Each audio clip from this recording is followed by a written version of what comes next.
মিজান ভাইয়ের আগমন শুভেচ্ছা স্বাগতম।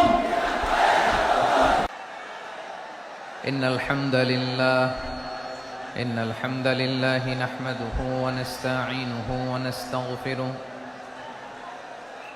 ونؤمن به ونتوكل عليه ونعوذ بالله من شرور أنفسنا ومن سيئات أعمالنا من يهده الله فلا مضل له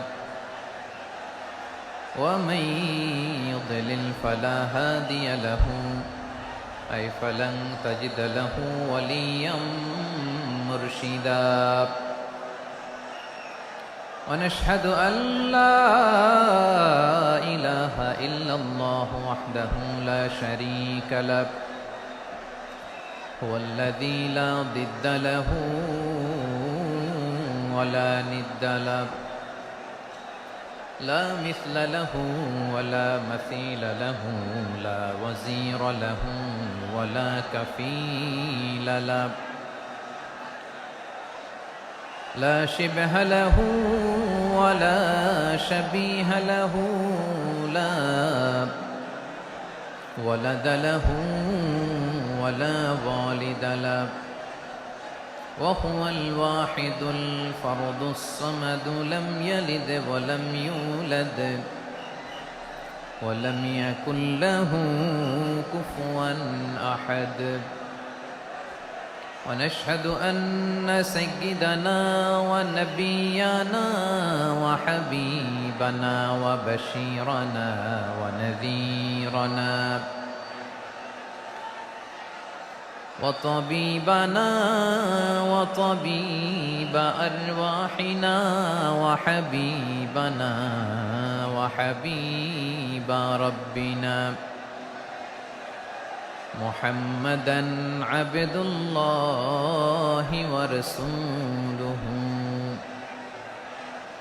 أرسله بالحق بشيرا ونذيرا وداعيا إلى الله بإذنه وسراجا منيرا أما بعد فقد قال الله تعالى في كلامه المجيد وفي فرقانه الحميد أعوذ بالله من الشيطان الرجيم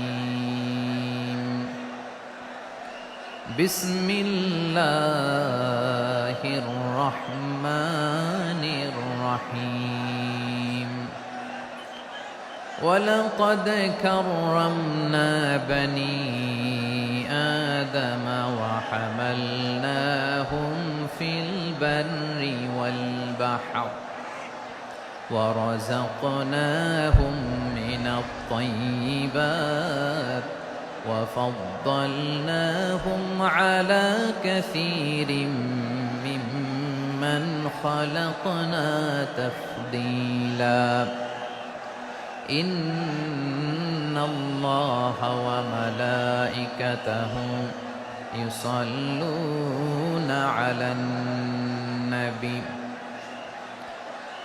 يا أيها الذين آمنوا صلوا عليه وسلموا تسليما اللهم صل على محمد وعلى آل محمد كما صليت على إبراهيم وعلى آل إبراهيم إنك حميد مجيد اللهم بارك على محمد وعلى آل محمد كما باركت على إبراهيم وعلى آل إبراهيم إنك حميد مجيد সকল প্রশংসার মালিককে, সকল ক্ষমতার উৎসকে, কেউ যেটা পারে না পারে কে? কেউ যেটা দেখে না দেখে কে? সে আল্লাহর দরবারে আমরা শুকর গুজার হচ্ছি। আমরা সবাই পড়ছি কালিমাতুশ শুকর, আলহামদুলিল্লাহ। সবাই একসাথে গলা ছেড়ে দিয়ে আওয়াজ করে পড়ুন, রব্বানা লাকাল হামদ হামদান কাসীরান তাইয়িবান মুবারাকান ফীহি ইয়া রাব্বি লাকাল হামদু কামা ইয়ানবাগি লিজালালি ওয়াজহিকা ওয়া আযীমি সুলতানিকা লাকাল হামদু বিল ঈমান লাকাল হামদু বিল ইসলাম লাকাল হামদু বিল কুরআন। আল্লাহ রাব্বুল ইজ্জা ওয়াল জালালের দরবারে শুকরিয়া জ্ঞাপনের পাশাপাশি আমি আজকের এই প্রোগ্রামের অর্গানাইজিং কমিটিকে অন্তরের অন্তঃস্থল থেকে ধন্যবাদ জানাতে চাই যে আদ-দ্বীন ফাউন্ডেশন অথরিটি তারা 3 দিন ব্যাপী যশোরের পুলের হাটে এরকম চমৎকার গোছানো ওয়েল অর্গানাইজড একটা তাফসীরুল কোরআনের প্রোগ্রামের আয়োজন করেছে। আমি আল্লাহর শুকরিয়া জ্ঞাপনের পাশাপাশি তাদেরকে আমার অন্তরের অন্তঃস্থল থেকে শুকরিয়া, ধন্যবাদ এবং মোবারকবাদ জানাতে চাই। আজকের প্রোগ্রামে উপস্থিত আছেন বৃহত্তর খুলনা বিভাগের ব্যবসায়ী ভাইয়েরা, কর্মজীবী ভাইয়েরা, ছাত্র ভাইয়েরা, পর্দার আড়ালে মহিলা প্যান্ডেলে আমার মায়েরা, বোনেরা। উপস্থিত আছেন কওমি মাদ্রাসার মুহতামিম বৃন্দ, আলিয়া মাদ্রাসার প্রিন্সিপাল হুজুর, শিক্ষকবৃন্দ, ছাত্রবৃন্দ, ইমাম সাহেব, খতিব সাহেব, মুয়াজ্জিন সাহেব, আইন শৃঙ্খলায় কর্মরত ভাইয়েরা, ভলান্টিয়ার্স, মিডিয়া কর্মী, সাংবাদিক বন্ধুরা, ইউটিউবার্স, আমি সবাইকে অন্তরের অন্তঃস্থল থেকে শুভেচ্ছা জানিয়ে শুরু করতে চাই। প্রিয় ভাইয়েরা, আমি জানি যশোরের মানুষ খুবই well civilised, they know manners, তারা ম্যানার জানে। অতিথির সাথে কেমন আচরণ করতে হয় যশোরের লোকেরা এটা জানে কি জানে না বলেন? মাশাআল্লাহ। স্টেজ থেকে ইনস্ট্রাকশন আসলে সেটা শুনতে হবে, না শুনলে আমিও বলতে পারবো না, আপনারাও উপকৃত হবেন না। কোটি কোটি টাকা ব্যয়, অনেক পরিশ্রম সাপেক্ষে, অনেক ওয়েল ডিজাইন করে ওনারা প্রোগ্রাম করেছেন। শেষ অধিবেশন যদি আপনারা ধাক্কা ধাক্কি বিশৃঙ্খলা করেন, বঞ্চিত হব, আমরা বঞ্চিত হব, আপনারা বঞ্চিত হবেন। মিডিয়া কর্মীদের মাধ্যমে দেশে বিদেশে কোটি কোটি দর্শক তারা বঞ্চিত হবে।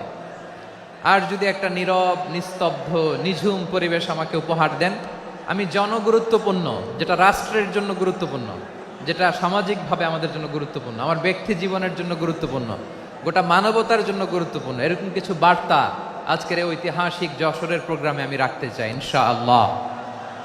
কিন্তু সেজন্য সহযোগিতা করতে হবে। যে ডান দিকের ছেলেরা মাশাআল্লাহ বলার সাথে সাথে ঠান্ডা, কিন্তু এখানে এখনো ঠান্ডা হচ্ছে না। তোমরা ভলান্টিয়ারদের কথা শোনো, জায়গা না পেলে পেছনে যাও। ধাক্কাধাক্কি করো কেন ভাইয়েরা? এটা করো না। এই যে তোমাদেরকে দেখতে পাচ্ছি তো, একে অপরকে ধাক্কা ধাক্কি করে আমাকে দেখার চেষ্টা, পেছনে চলে যাও। Move move on, move, sit or move. আমি বারবার থামুন, চুপ করুন বলতে পারবো না। Sit or move on. 9টা প্যান্ডেল আছে, এখানে ধাক্কাধাক্কির কোনো মানি হয় না। তোমরা ধাক্কাধাক্কি করবা, এই জন্য প্যান্ডেল করা হয় নাই 9টা। বসো, কোনো কথা নাই, বসো বসো।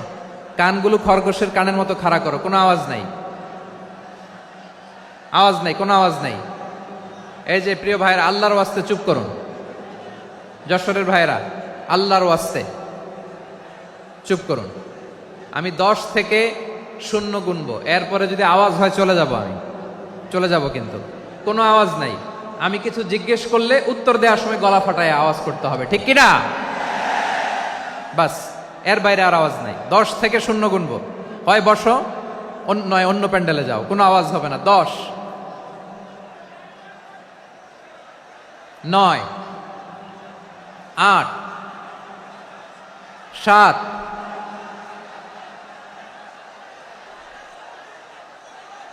6, 5, 4,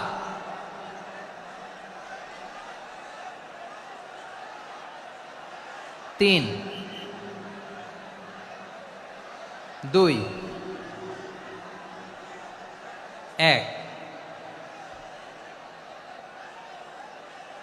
0। প্রিয় ভাইয়েরা, অনেক আলোচনা হয়েছে 3 দিন ব্যাপী।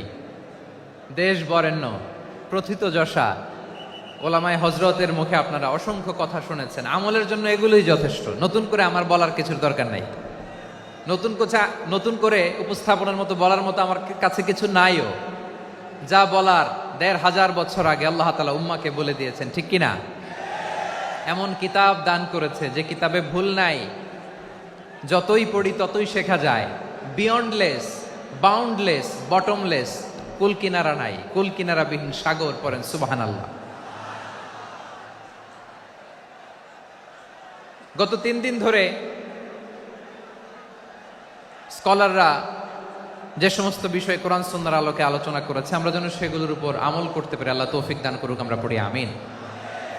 আসুন এখানে আসার বসার, এই প্রোগ্রামে অংশগ্রহণ করার উদ্দেশ্যকে, নিয়াতকে আমরা খালেস করে নেই।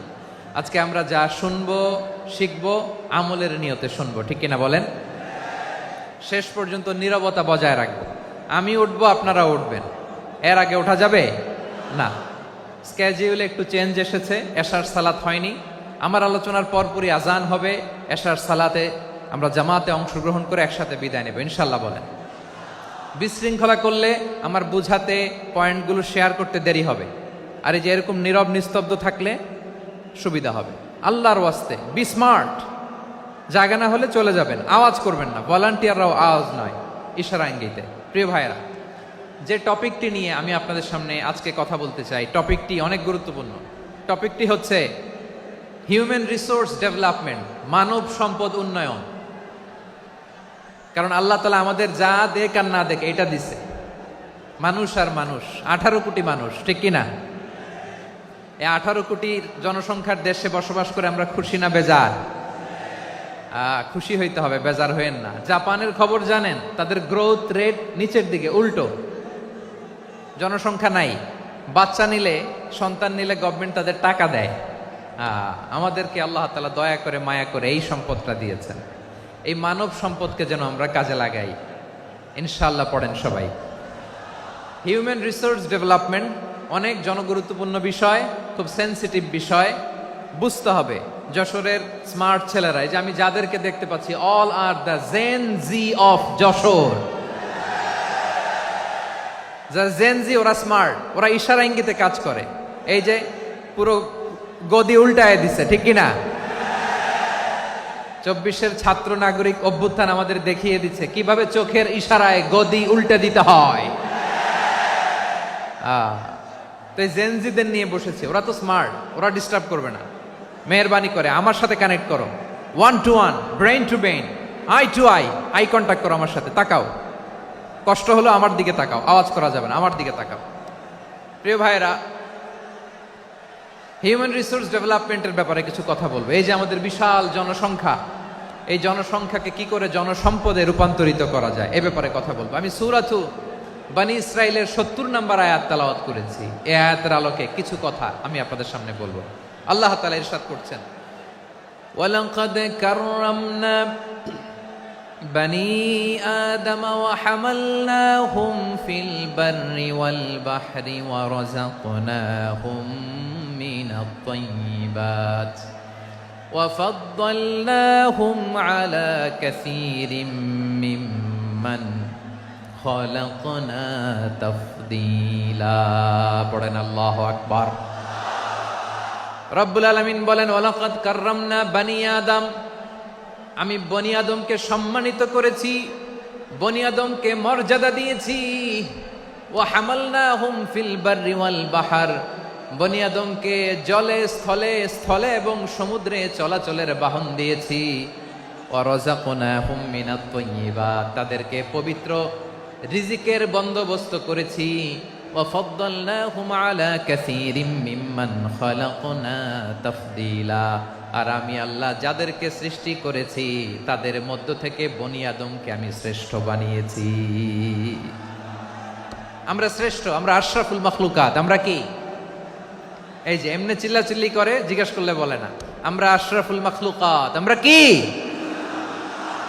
শ্রেষ্ঠ, সবার চেয়ে সেরা। আমাদের মতো করে আল্লাহ কাউকে বানায় নাই। দুই পায়ে ভর করে শির দ্বারা এরকম স্ট্যান্ড রেখে মাথা উঁচু করে দাঁড়াতে পারে এরকম কোন প্রাণী পৃথিবীতে আছে? এজন্য আল্লাহ বলেন ওয়ালাকাদ কাররামনা বানি আদম, আমি বনি আদমকে সম্মানিত করেছি, তাদেরকে আমি মর্যাদা দিয়েছি।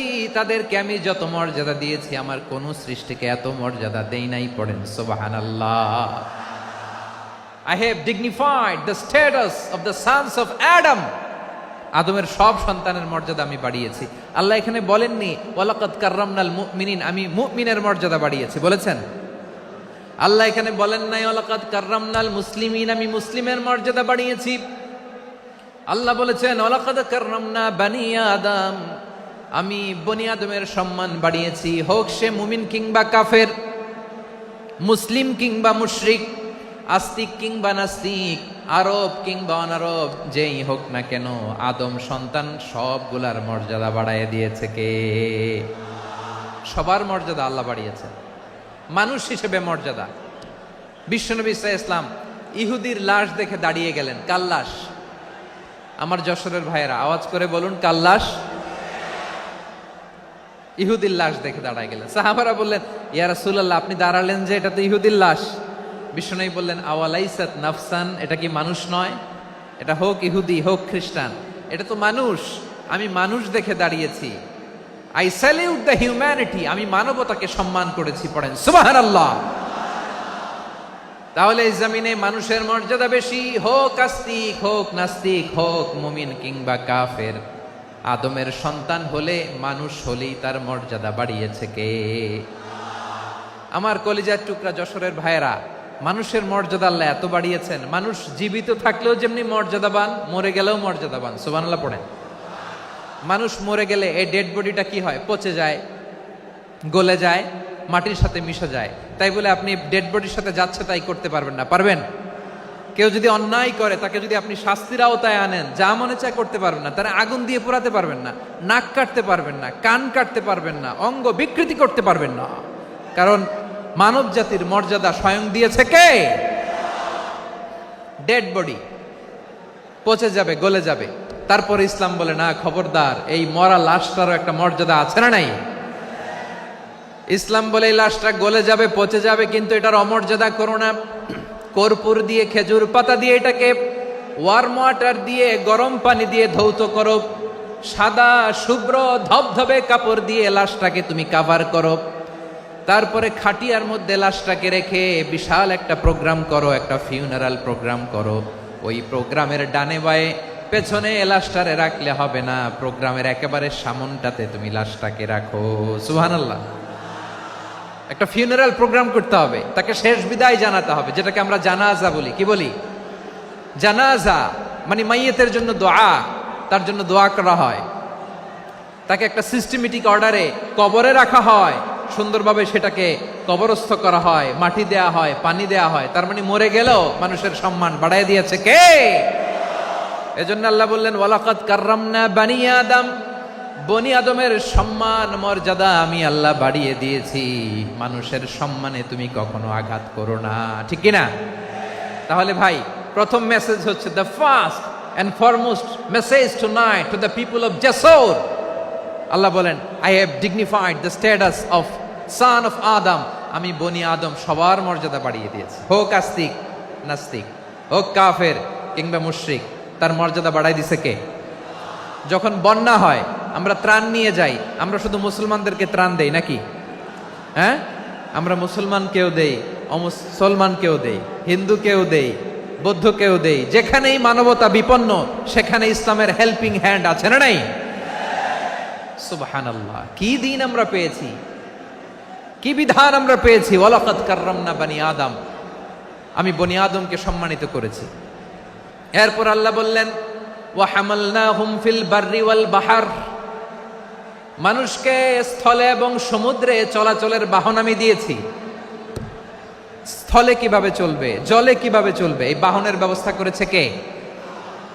এই জেনজি, এই স্যামড়া, ইরাম করতেছো কিসের জন্য? হ্যাঁ, ইরাম করলে চলবি? হ্যাঁ, বস বস বস বস। আওয়াজ করতেছো কেন? দিবা না, কথা বলতে দিবা না আমাকে? তো এইটা বুঝি তোমাদের ভালোবাসার নমুনা? তোমাদের ভালোবাসার কারণে যদি আমি কোথাও দাঁড়াতেই না পারি, কোথাও বসতে না পারি, কোথাও দুটা কথা বলতে না পারি, এই ভালোবাসা দিয়ে কি হবে আমার? বরং ঘামতে ঘামতে ঘর্মাক্ত হব, রক্তাক্ত হব। কিন্তু সেন্ট্রাল থেকে, সেন্ট্রালি যে ইনস্ট্রাকশন আসবে, সেই ইনস্ট্রাকশনের এক চুল আমরা ডানে বায়ে যাব না। এইটা গণজাগরণের জন্য এইটা দরকার, ইসলামী বিপ্লবের জন্য এইটা দরকার। তো আধা ঘন্টা ধরে যদি তোমাদেরকে থামানোই না যায়, এই লস্কর দিয়ে আমি কি করব?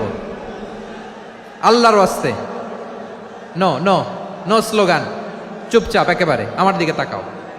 আল্লাহ বললেন ওয়া হামালনাহুম ফিল বাররি ওয়াল বাহার, জলে স্থলে আমি চলাচলের যানবাহনের ব্যবস্থা করেছি। আমরা স্থলে ঘোড়ার উপরে চড়ি, উটের উপরে চড়ি, গাড়ির উপরে চড়ি। এই যে গাড়ির ইঞ্জিন বানাইছি আমরা, এটার মেধা দিয়েছে কে? আবার সাগরের মধ্যে আমরা নৌযান, জলযান, বড় বড় জাহাজ দিয়ে এক মহাদেশ থেকে আরেক মহাদেশ যাই, এক দেশ থেকে মালামালগুলো আরেক দেশে পাঠাই। সাগরের ভেতরে নৌকাগুলোরে ধরে রাখলো কে? ওয়াল ফুলকিল্লাতী তাজরি ফিল বাহরি বিমা ইয়ানফাউন নাস। মানুষের উপকার আছে এরকম সরঞ্জামাদি নিয়ে সাগরের উপরে বিশাল বিশাল জলযানগুলো চলে। এগুলো ডুবে যায় না, কাত হয়ে যায় না, পড়ে যায় না। এগুলোকে স্থিতিস্থাপকতাকে ঠিক করে রাখলো কে? আপনারা জাহাজ দেখেছেন? জাহাজ, হ্যাঁ, বাড়ি চট্টগ্রাম হইলে দেখতে পারতেন। দেখছেন? বিশাল বিশাল জাহাজ, বিশাল জাহাজ মালামাল নিয়ে এক মহাদেশ থেকে আরেক মহাদেশে যায়। গত মাসে আমার জাপান সফর ছিল। এই যে বাংলাদেশে যে গাড়িগুলো চালান, বেশিরভাগ গাড়ি আসে কিন্তু জাপান থেকে। হাজার হাজার গাড়ি একটা জাহাজ বহন করতে পারে, হাজার হাজার গাড়ি। এটাতে সাগরের মধ্যে ভাসাইলো কে? সবাই বলুন, ভাসালো কে? হাজার হাজার গাড়ি নিয়ে জাপানিজ গাড়িগুলো আমাদের চট্টগ্রামের এয়ারপোর্টের বন্দরে ভিড়ে। যুক্তরাষ্ট্রে আমি দেখেছি বিশাল বিশাল জাহাজ। আপনারা টাইটানিক জাহাজের নাম শুনেছেন? টাইটানিকেরও 8 গুণ 10 গুণ বড়। সুবহানাল্লাহ কইবেন না? টাইটানিক জাহাজের 8 গুণ 10 গুণ বড় একটা জাহাজ আছে, আইকন অফ দ্য সি। আমি দেখে এসেছি। রয়্যাল ক্যারিবিয়ান দেখে এসেছি। সাগরের সামনে জেটিতে যখন দাঁড়ালাম, জাহাজটা যখন যায়, আমার মনে হচ্ছে একটা শহর, গোটা শহর, the entire city is floating on the water. পুরো একটা শহর মনে হয় পানির উপর দিয়ে ভেসে যাচ্ছে। পড়েন সুবহানাল্লাহ। এই যে আইকন অফ দ্য সি, এই ক্রুজ, এই জাহাজটা, এটার ভিতরে স্টেডিয়াম আছে। কিসের ভিতরে স্টেডিয়াম? কথা বুঝে নাই বোধহয়। স্টেডিয়াম কিসের ভিতর? সুইমিং পুল আছে, শপিং মল আছে, রেস্টুরেন্ট আছে, ক্লাব আছে, 3000 4000 রুম বিশিষ্ট, কক্ষ বিশিষ্ট হোটেল আছে। এই সবগুলোর নিয়ে এগুলো চলে সাগরের এই দোলার মধ্যে, জলোচ্ছ্বাসের মধ্যে। এই সাগরের ভেতরে এই জাহাজগুলোর ভাষায় রাখছে কে? সূরাতুর আর রহমানে আল্লাহ তাআলা বললেন ওয়ালাহুল জাওয়ারিল মুনশাআতু ফিল বাহরি কাল আ'লাম ফাবিআইয়ি আলা, সবাই পড়েন, ফাবিআইয়ি আলাই রাব্বিকুমা তুকাযযিবান। পাহাড় সম বড় বড় জাহাজগুলো মাল বোঝাই করে সাগরের মধ্যে ভেসে বেড়ায়। এগুলো দিয়ে মালামাল বহন করা যায়। মানুষরা এক দেশ থেকে আরেক দেশে যায়। এই জাহাজগুলোর সাগরের ভেতরে ভাসায় রাখলো কে? এই আয়াতের ভেতরে আল্লাহ তাআলা সূরাত বানী ইসরাঈলের এই চমৎকার আয়াতের ভেতরে আল্লাহ তাআলা বেসিকলি মানব জাতির প্রতি তার 4টি স্পেশাল অনুগ্রহের কথা বলেছেন। কয়টি? 2টা বলে ফেলছি। 1 নাম্বার, ওয়ালাকাদ কাররামনা বানি আদম, আমি বনি আদমের সম্মান বাড়াইছি। নাকি মুসলমানদের? নাকি মুসল্লিদের? কার সম্মান বাড়িয়েছি? বনি আদমের। তাহলে human dignity, the first part of the verse talks about the human dignity. 2 নম্বর অংশে আল্লাহ তাআলা বললেন ওয়া হামালনাহুম ফিল বাররি ওয়াল বাহর, স্থলে এবং সমুদ্রে আমি তাদের জন্য চলাচলের বাহন দিয়েছি। সুবহানাল্লাহ। তার মানে smooth movement on land and sea, জলে এবং স্থলে যাতে আমরা স্মুথলি মুভ করতে পারি আল্লাহ তাআলা দিয়েছেন। 3 নম্বরে আল্লাহ তাআলা বললেন ওয়া রাযাকনাহুম মিনাত তাইয়্যিবাত, মানুষের জন্য আমি পবিত্র রিজিকের ব্যবস্থা করেছি। জলে এবং স্থলে যত প্রাণী আছে সবগুলা প্রাণীকে রিজিক দেয় কে? আমাদেরকে রিজিক দেয় কে? সাগরের মাছগুলোকে, বড় বড় তিমি মাছগুলোরে রিজিক দেয় কে? বাতাসের মধ্যে ভেসে বেড়ানো বড় বড় পাখিগুলো, স্ক্যান্ডিনেভিয়ান কান্ট্রি থেকে লক্ষ লক্ষ কোটি কোটি পাখিগুলো যে এক দেশ থেকে আরেক দেশে ট্রান্সফার হয়, এগুলোর রিজিক দেয় কে? রব্বুল আলামিন বলেন ওয়ামা মিন দাব্বাতিন ফিল আরদি ইল্লা আলাল্লাহি রিজকুহা ওয়া ইয়ালামু মুস্তাকাররাহা ওয়া মুস্তাওদাআহা কুল্লুম ফি কিতাবিম মুবিন। আল্লাহু আকবার। রব্বুল আলামিন বলেন ভূপৃষ্ঠে বিচরণশীল যত প্রাণী আছে সব প্রাণীগুলোকে আমি আল্লাহ আমার নিজের কুদরতে রিজিকের বন্দোবস্ত করি। এই প্রাণীগুলো কোথায় থাকে, কোথায় যায়, সব জায়গায় আমি রিজিক পৌঁছে দেই। রিজিক কেউ দিতে পারে না, রিজিকের মালিক কে? রিজিকের মালিক তিনি আল্লাহ। এজন্য আল্লাহ তাআলা বললেন ওয়া রাযাকনাহুম মিনাত তাইয়্যিবাত। এরপর আল্লাহ বললেন ওয়া ফাদ্দালনাহুম আলা কাসীরিম মিম্মান খালাকনা তাফদীলা। আমি যত প্রাণী সৃষ্টি করেছি সকল প্রাণীর মধ্যে মানুষের মর্যাদা শ্রেষ্ঠত্ব আমি দিয়েছি। সুবহানাল্লাহ পড়েন। তাহলে 1 নম্বরে আল্লাহ বললেন আমি বনি আদমের মর্যাদা বাড়ালাম। এরপরে বললেন স্থলে এবং সমুদ্রে চলাচলের জন্য যানবাহন দিলাম। 3 নম্বরে আল্লাহ বললেন পবিত্র রিজিকের ব্যবস্থা করে দিলাম। এরপরে আল্লাহ বললেন যত প্রাণী আছে, সৃষ্টি আছে, সবগুলার উপরে আমি মানুষকে শ্রেষ্ঠত্ব দিলাম। সুবহানাল্লাহ। তাহলে সবচেয়ে বেশি শ্রেষ্ঠত্ব মানুষের। কার? মানুষের। শুধু তাই নয় প্রিয় ভাইরা, আকাশ এবং জমিনে যা কিছু আছে সবকিছু মানুষের জন্য, মানুষের কল্যাণে, মানুষের প্রয়োজনে, মানুষের বশীভূত করে সৃষ্টি করেছেন কে? রব্বুল আলামিন বলেন হুয়াল্লাযী খালাকা লাকুম মা ফিল আরদি জামিআ। এই জমিনের মধ্যে যা কিছু আমি আল্লাহ সৃষ্টি করেছি সব কিছু আমি মানুষের জন্য সৃষ্টি করেছি। পড়েন সুবহানাল্লাহ। হুয়াল্লাযী খালাকা লাকুম মা ফিল আরদি জামিআ, যা আছে সব আমাদের জন্য, সব আমাদেরকে সার্ভিস দেওয়ার জন্য, আমাদের উপকারের জন্য, আমাদের কল্যাণের জন্য। আওয়াজ করে সবাই পড়ুন আল্লাহু আকবার। অন্য আয়াতে আল্লাহ বললেন ওয়াসাখখারা লাকুম মা ফিস সামাওয়াতি ওয়া মা ফিল আরদি জামিআম মিন ইন্না ফি যালিকা লাআয়াতিন লিকাউমি ইয়াতাফাক্কারুন। প্রথমে আয়াতে আল্লাহ বললেন জমিনে যা আছে সব তোমাদের কল্যাণে আমি সৃষ্টি করলাম। এরপরে আল্লাহ বললেন আকাশেও যা আছে সব তোমাদের জন্য সৃষ্টি করলাম, তোমাদের অনুগত বানায় দিলাম। পড়েন সুবহানাল্লাহ। মানুষের কি ব্রেইন দেখেন, মানুষ জমিন ছেড়ে আকাশে চলে যায়। পাখি দেখে মানুষের শখ হলো পাখি যেহেতু উঠতে পারে আমরাও পারবো। অরবিল রাইট, উইলবার রাইট, 2 ভাই মিলে আঁকাঝোঁকা করতে করতে করতে করতে প্লেন বানায় ফেললো। কোন সুবহানাল্লাহ। এখন পাখিও ওরে, আমরাও ওরি। এরপরেই মানুষের কৌতূহল থামে না এখানে। মানুষ চলে গিয়েছে চাঁদে। কোথায় গেছে? এখন কিন্তু চাঁদে জমি বিক্রি হয় জানেন। পৃথিবী নিয়ে মারামারি শেষ। রাশিয়া আমেরিকা এখন ধরছে চাঁদ আর মঙ্গল গ্রহ। এখন চাঁদে জমি বিক্রি হয়, মঙ্গলে জমি বিক্রি হয়। এই চাঁদ, মঙ্গল, বৃহস্পতি, শনি সব আল্লাহ তাআলা আমাদের জন্য বানিয়েছেন। সুবহানাল্লাহ পড়েন।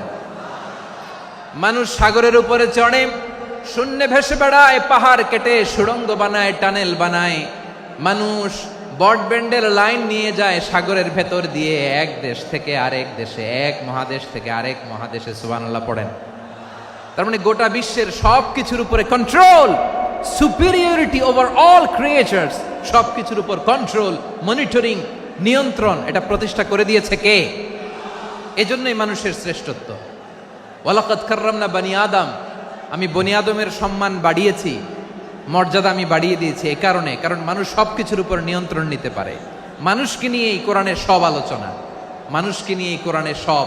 তাই কোরআনের কেন্দ্রীয় আলোচ্য বিষয় হচ্ছে মানুষ। কোরআনের কেন্দ্রীয় আলোচ্য বিষয় কি? যশোরের ভাইয়েরা বুঝে থাকলে সবাই বলবেন কোরআনের কেন্দ্রীয় আলোচ্য বিষয় কি? এই যে আমি মূল আলোচনায় যাচ্ছি এখন। কেন মানুষ কোরআনের কেন্দ্রীয় আলোচ্য বিষয়? এই যে ভাইয়েরা, এই যে হাত জোর করে, এই যে Jessore Gen Z, the smart people of Jessore, হাত জোর করে বলতেছে, হাত জোর করে তোদের কাছে আল্লাহর দোহাই লাগে, স্টপ স্টপ। শুরুতে একবার বলেছে জায়গা না হলে আস্তে আস্তে ধাক্কা দিবা, সামনে না পিছনে দিয়ে দিয়ে বেরোয় চলে যাও।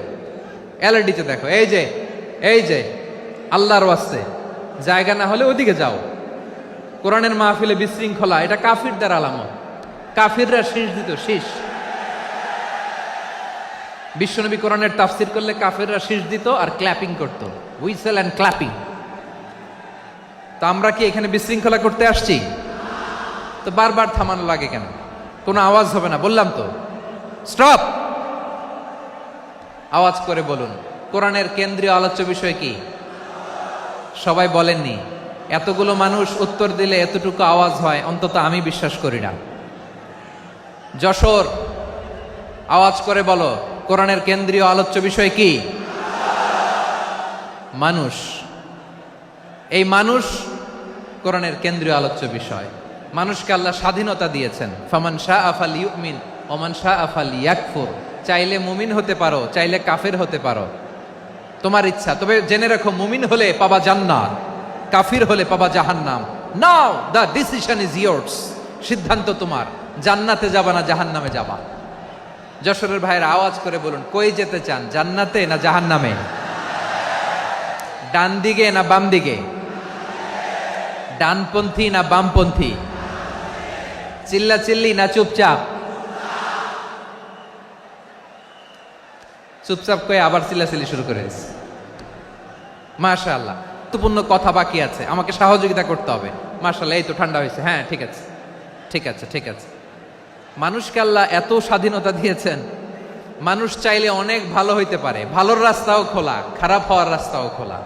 ভালো হইলে মানুষ অনেক ভালো, খারাপ হইলে অনেক খারাপ। ভালো হইলে সবচেয়ে ভালো, খারাপ হইলে সবচেয়ে খারাপ। এজন্য সিদ্ধান্ত আপনাকে নিতে হবে। আল্লাহ তাআলা বলছেন লাকাদ খালাকনাল ইনসানা ফি আহসানি তাকওয়িম সুম্মা রাদাদনাহু আসফালা সাফিলিন।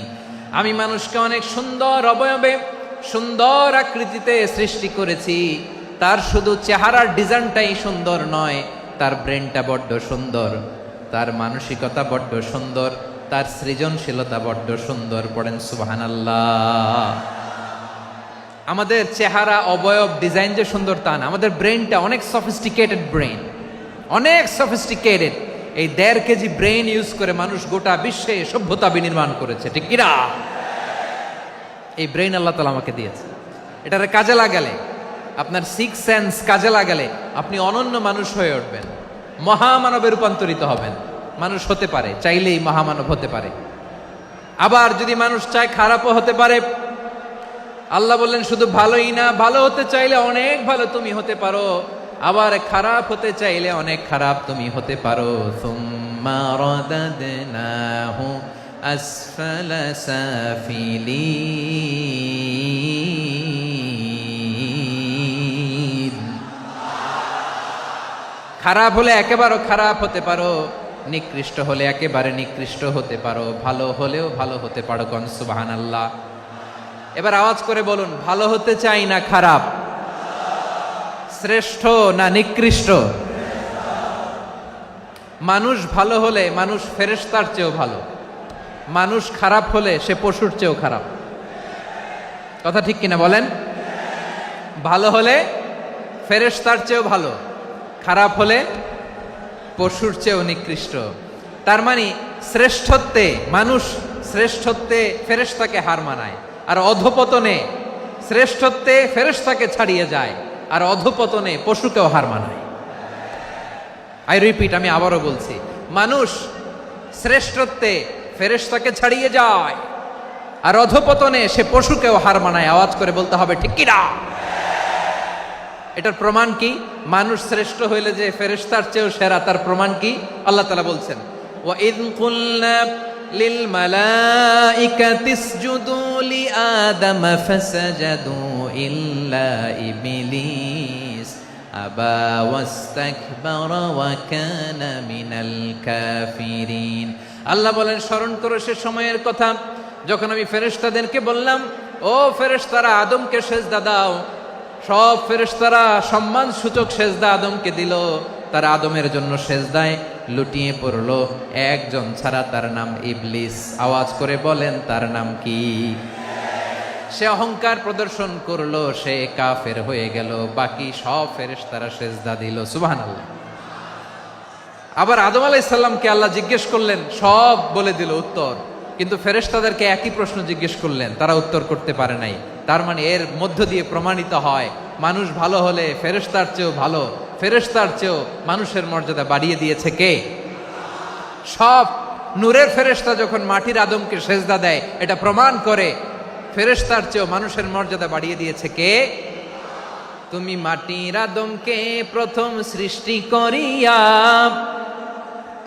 ঘোষণা করিয়া দিলে শ্রেষ্ঠ বলিয়া, তাই তো নূরের ফেরেশতা করে আদমকে সেজদা। ঠিক কিনা বলেন?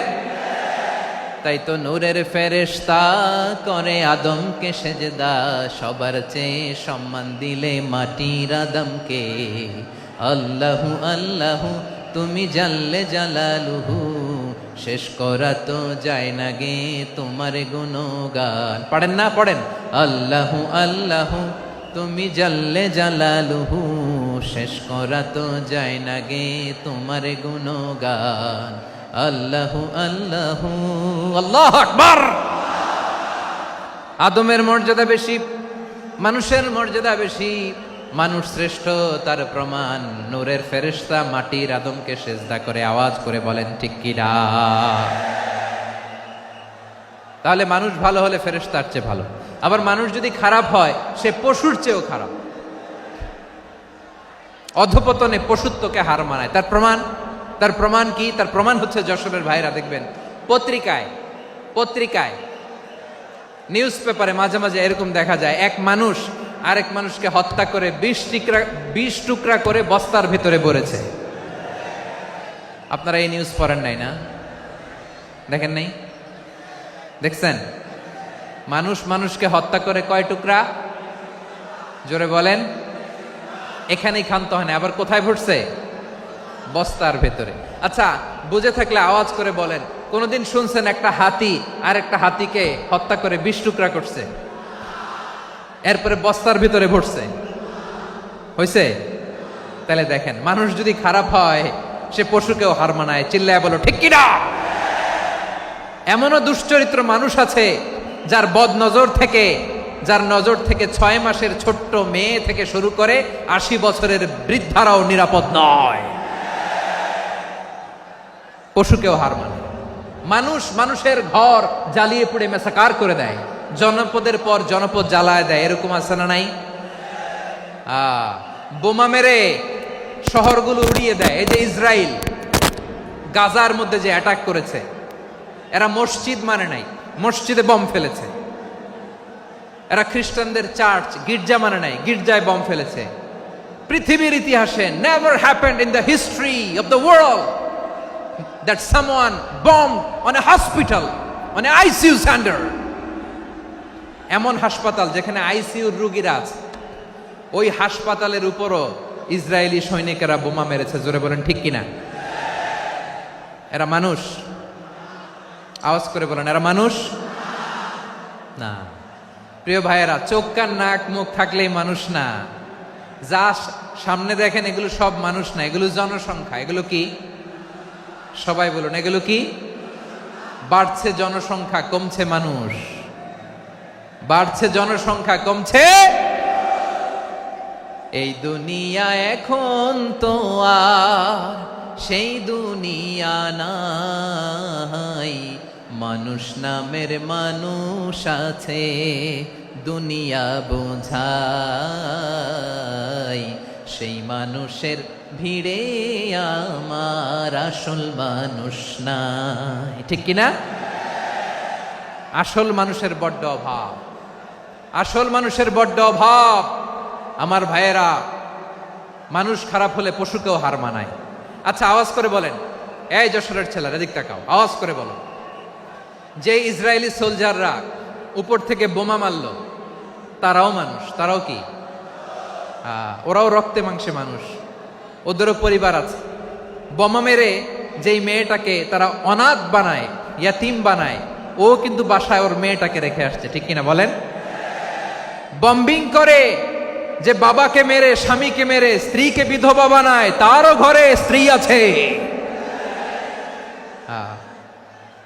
উপর থেকে বোম মেরে মানুষ মেরে দিচ্ছে, তারাও মানুষ। 1945 সালের 6ই আগস্ট আমেরিকান সোলজাররা হিরোশিমায় বোম মেরেছে। আমি নিজে দেখে এসেছি জাপানের হিরোশিমাতে। সকাল 8:15 মানুষ কেউ অফিসে যাচ্ছিল, কেউ খেতে খামারে কাজ করতে যাচ্ছিল। লিটল বয় নামে একটা বোম মেরেছে তারা। এই বোমের আঘাতে, পারমাণবিক এই বোমার রেডিয়েশনে আঘাতে বোম ব্লাস্ট হওয়ার পরে মুহূর্তের মধ্যে 1,40,000 নাই। উপর থেকে যারা মারতেছে এরাও মানুষ, যাদেরকে মারলো তারাও।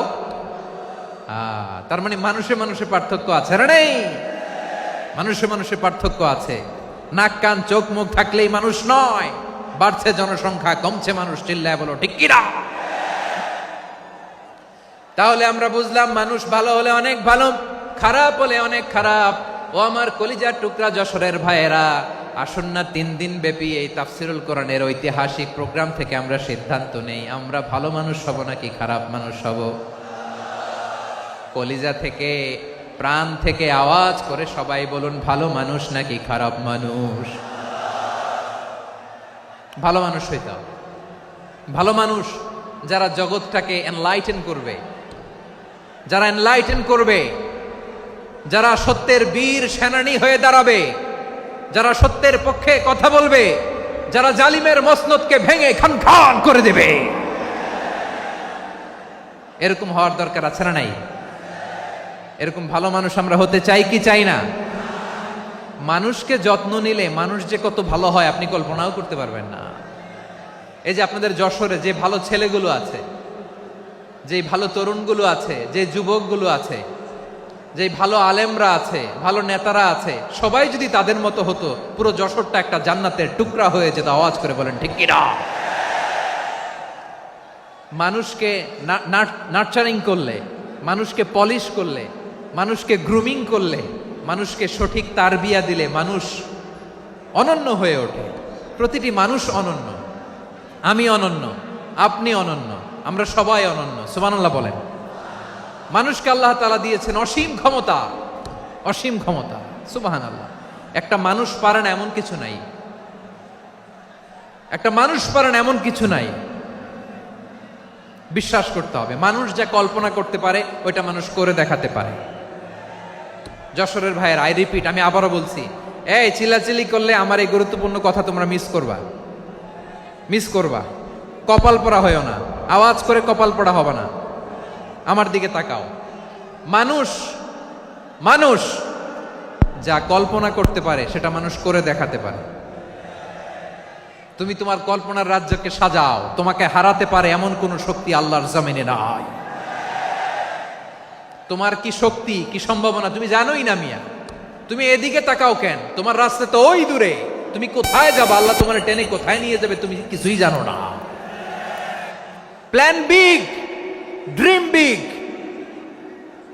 কল্পনার শক্তিকে বড় করো। মানুষ যা কল্পনা করতে পারে মানুষ তা করে দেখাতে পারে। মানুষের কাছে অসাধ্য কিছু নাই মৃত্যু ছাড়া, এক্সেপ্ট ডেথ। মৃত্যু ছাড়া মানুষ সবকিছুকে জয় করতে পারে। মৃত্যু ছাড়া যে কোনো অসাধ্যকে সাধন করার ক্ষমতা মানুষকে দিয়ে দিয়েছে কে? হারার জন্য তোমার জন্মই হয় নাই, তোমার জন্ম হয়েছে জিতার জন্য, বিজয়ের জন্য তোমার জন্ম। মানুষের শুরুটাই হয় বিজয় দিয়ে। যশোর, আওয়াজ করে বলো, মানুষের শুরু হয় কি দিয়ে? আমরা যখন আমার পিতার পৃষ্ঠদেশে ছিলাম, পিতার পৃষ্ঠদেশ থেকে শুক্রাণু যখন মায়ের গর্ভদেশে যেয়ে পড়ে, কতটা শুক্রাণু ভ্রমণ শুরু করে জানো? 20 কোটি শুক্রাণু। একবার সিমেন আউট হলে সেখানে 20 কোটি শুক্রাণু থাকে, ভ্রমণ শুরু করে।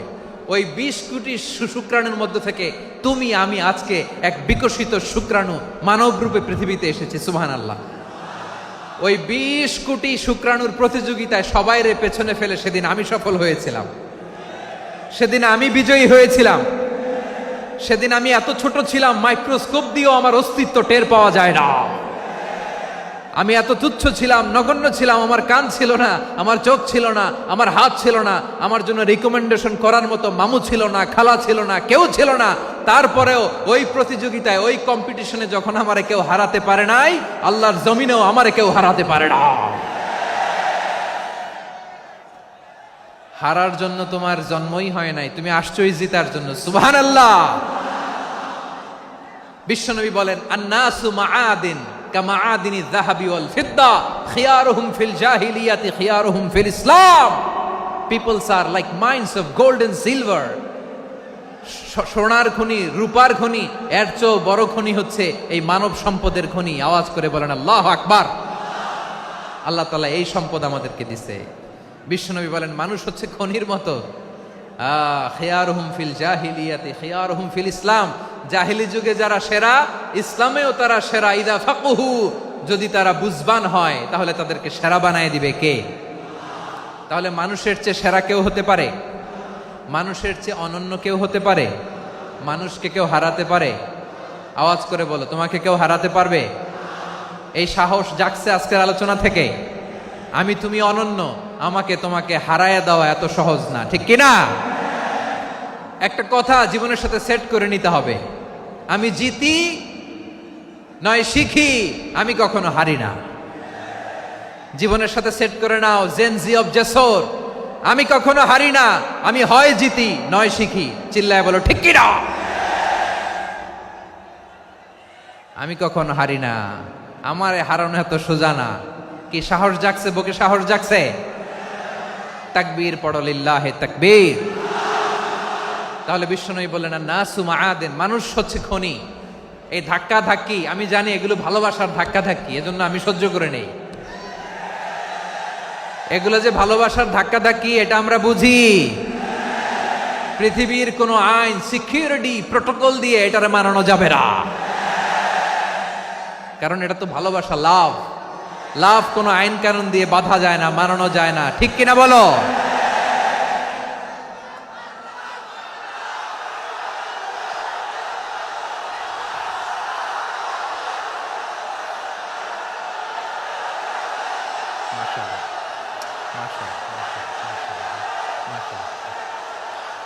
ঠিক আছে, বসুন বসুন বসুন। আল নাসু মাআদিন, মানুষ হচ্ছে খনি। এই খনির যত্ন নিতে হবে। আমার মা বাবা যারা এসেছেন, আপনার ছেলে মেয়ের যত্ন নেন। আপনার ছেলের মধ্যে যে কি পটেনশিয়াল আপনি জানেন না। আপনার এই ছোট্ট অবুজ ছেলেটাই আগামী দিনের শায়েখ আহমদুল্লাহ হবে। আপনার হেফজখানায় পড়া ওই ছোট্ট ছেলেটাই আগামী দিনের আল্লামা মামুনুল হক হবে।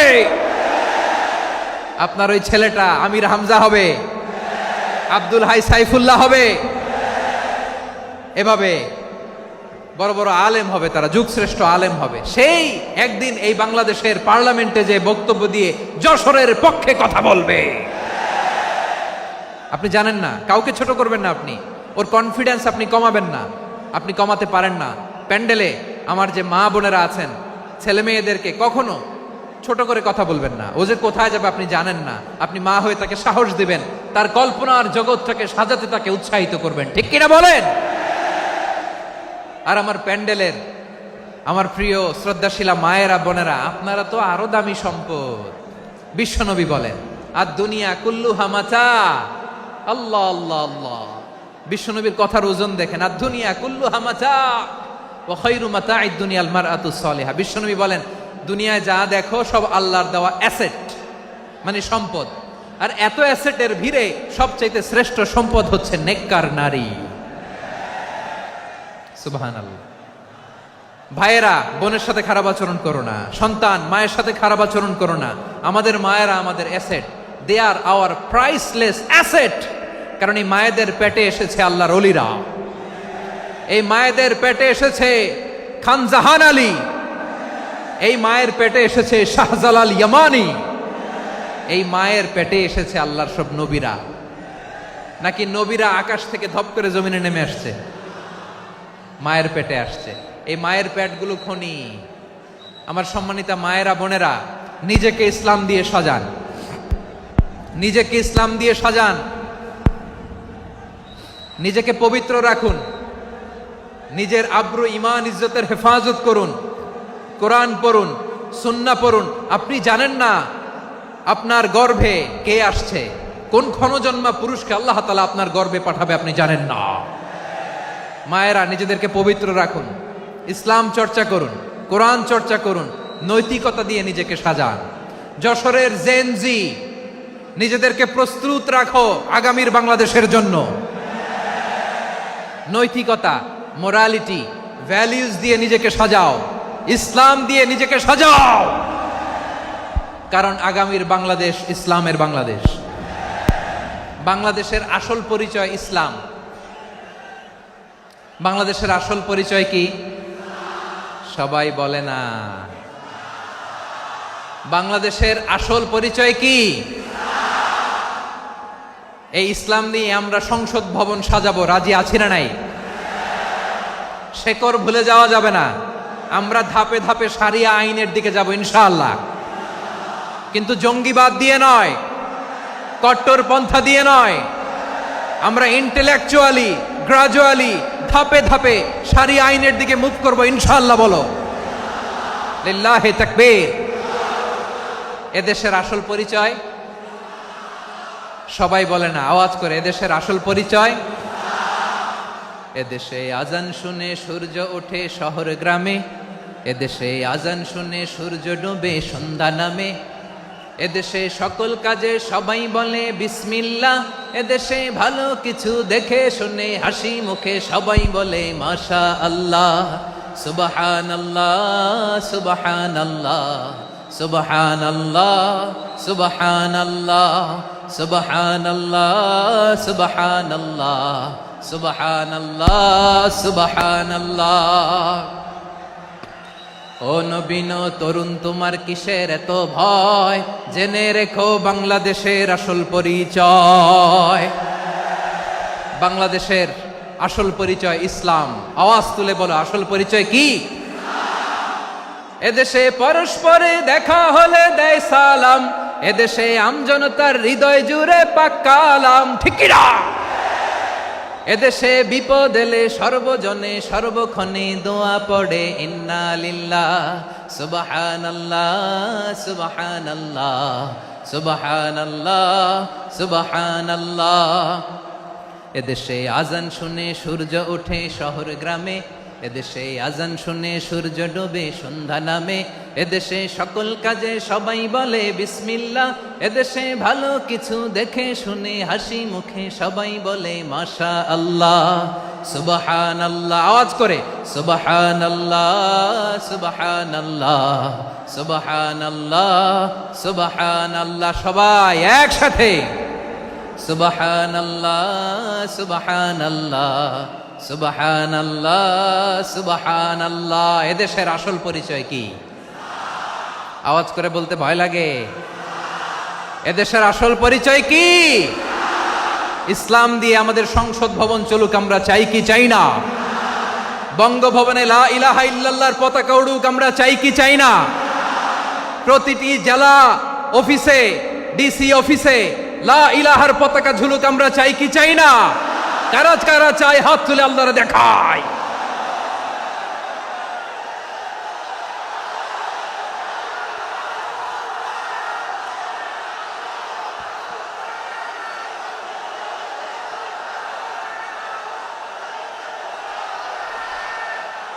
মাশা আল্লাহ, মাশা আল্লাহ, মাশা আল্লাহ, মাশা আল্লাহ। যশোর, আওয়াজ করে বলো, ভালো মানুষ না খারাপ মানুষ? বুঝে বলছো তো?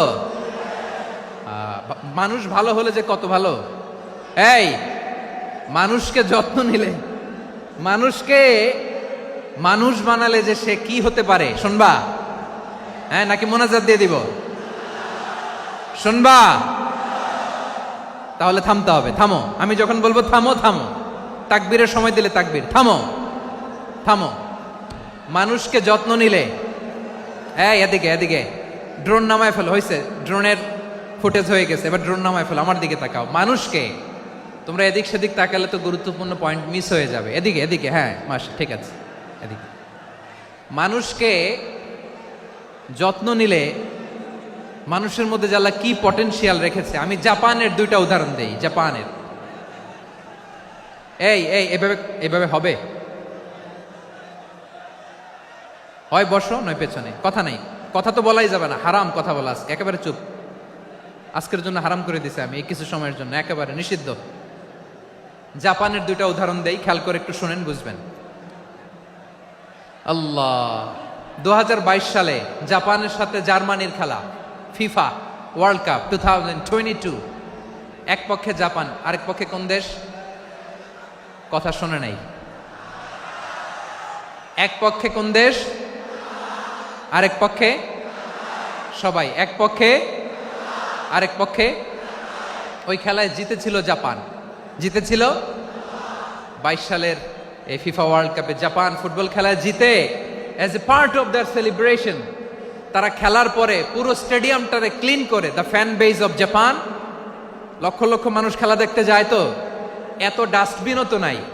তো যারা ডাস্টবিনে জায়গা পায় নাই, তারা এই যে চকলেটের প্যাকেট, পানির বোতল, চিপসের প্যাকেট তারা এদিকে সেদিকে রেখে দিয়েছে। জাপানের ভক্তরা, জাপানের ফলোয়াররা, as a part of their celebration, তারা খেলার পরে পুরো স্টেডিয়ামের সব ময়লা আবর্জনা ক্লিন করে তারপরে বিদায় নিয়েছে। তাদেরকে কি ক্লিন করার দায়িত্ব দেয়া হয়েছিল? এই যশোর, জাপানের যে ছেলেরা খেলা দেখতে গেছিল, ওদেরকে কি ক্লিন করার দায়িত্ব দিছিল? তারা কি স্টেডিয়ামের পরিচ্ছন্নতা কর্মী? তাদের আকল, তাদের সিক্স সেন্স তাদেরকে বলেছে। ছোটবেলা থেকে জাপান গভর্নমেন্ট ওদেরকে এত পরিচ্ছন্নতা শেখায়, ক্লিনলিনেস অ্যাওয়ারনেস ক্যাম্পেইন করায়। ক্লাসে আমি দেখেছি, ক্লাসে নিজের বেঞ্চ নিজে মুছে, ক্লাসের মাঝখানে একটা সময় দেয়, নিজের টেবিল নিজে মুছে, নিজের ক্লাসরুমটা নিজে পরিষ্কার করে। রাস্তাঘাটে একটা ধুলা নাই, ময়লা নাই, একটা টিস্যু নাই। খেলার পরে গোটা বিশ্বকে তাক লাগিয়ে দিয়েছে। জাপানের ফ্যানরা সবার রেখে যাওয়া গার্বেজ, টিস্যু, বোতল পরিষ্কার করে তারপরে স্টেডিয়াম থেকে বিদায় নিয়েছে। আমরা কেন এমন হইতে পারলাম না? আমরা কেন এমন হইতে পারলাম না? জাপানের যারা এগুলো করছে, ওদের 3টা করে চোখ না? চোখ তো 3টা, জাপানো লাগো, জাপানো লাগো। হাত তো 4টা, কান তো 6টা। হ্যাঁ, নাকি আমার মতো 2 হাত 2 কানওয়ালা মানুষ? চোখে দেখলে ওটা মানুষ না। চিন্তা করছেন? তার মানে জাপানিজদেরকে যে গ্রুমিং করে শিখানোর মাধ্যমে পরিচ্ছন্ন বানানো গেছে। ওরা যেমনি মানুষ, আমরাও মানুষ। আমাদের সন্তানদেরকে শেখালে তারাও পারবে, পারবে কিনা? 2 নম্বর উদাহরণ বলি।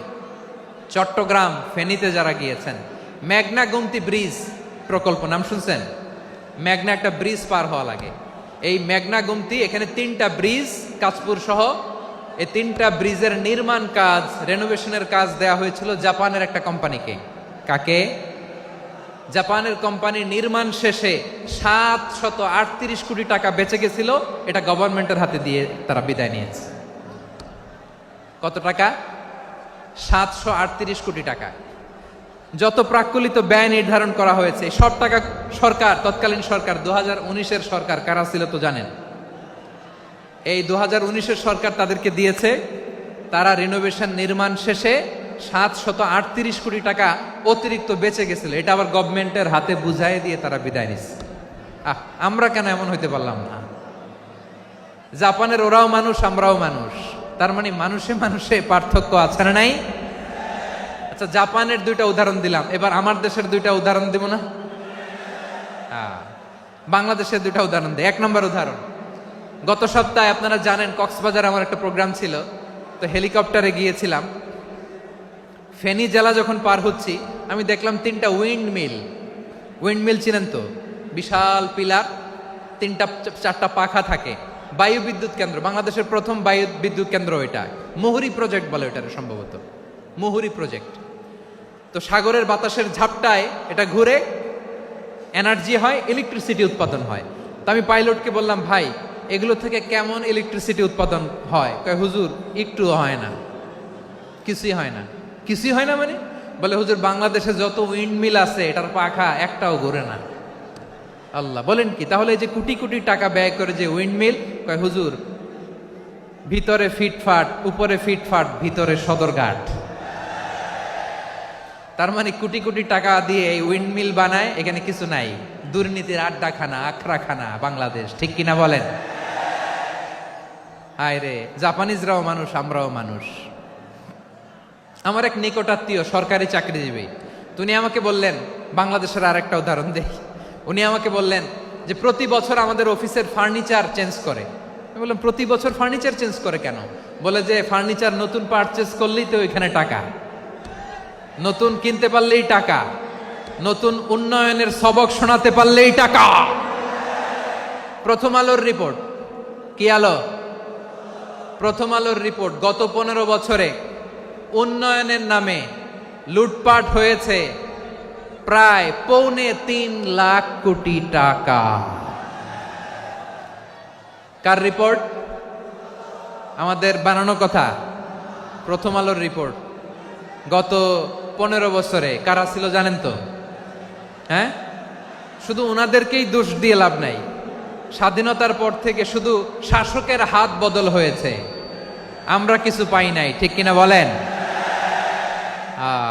শুধু ওনাদের দোষ দিয়ে কি লাভ?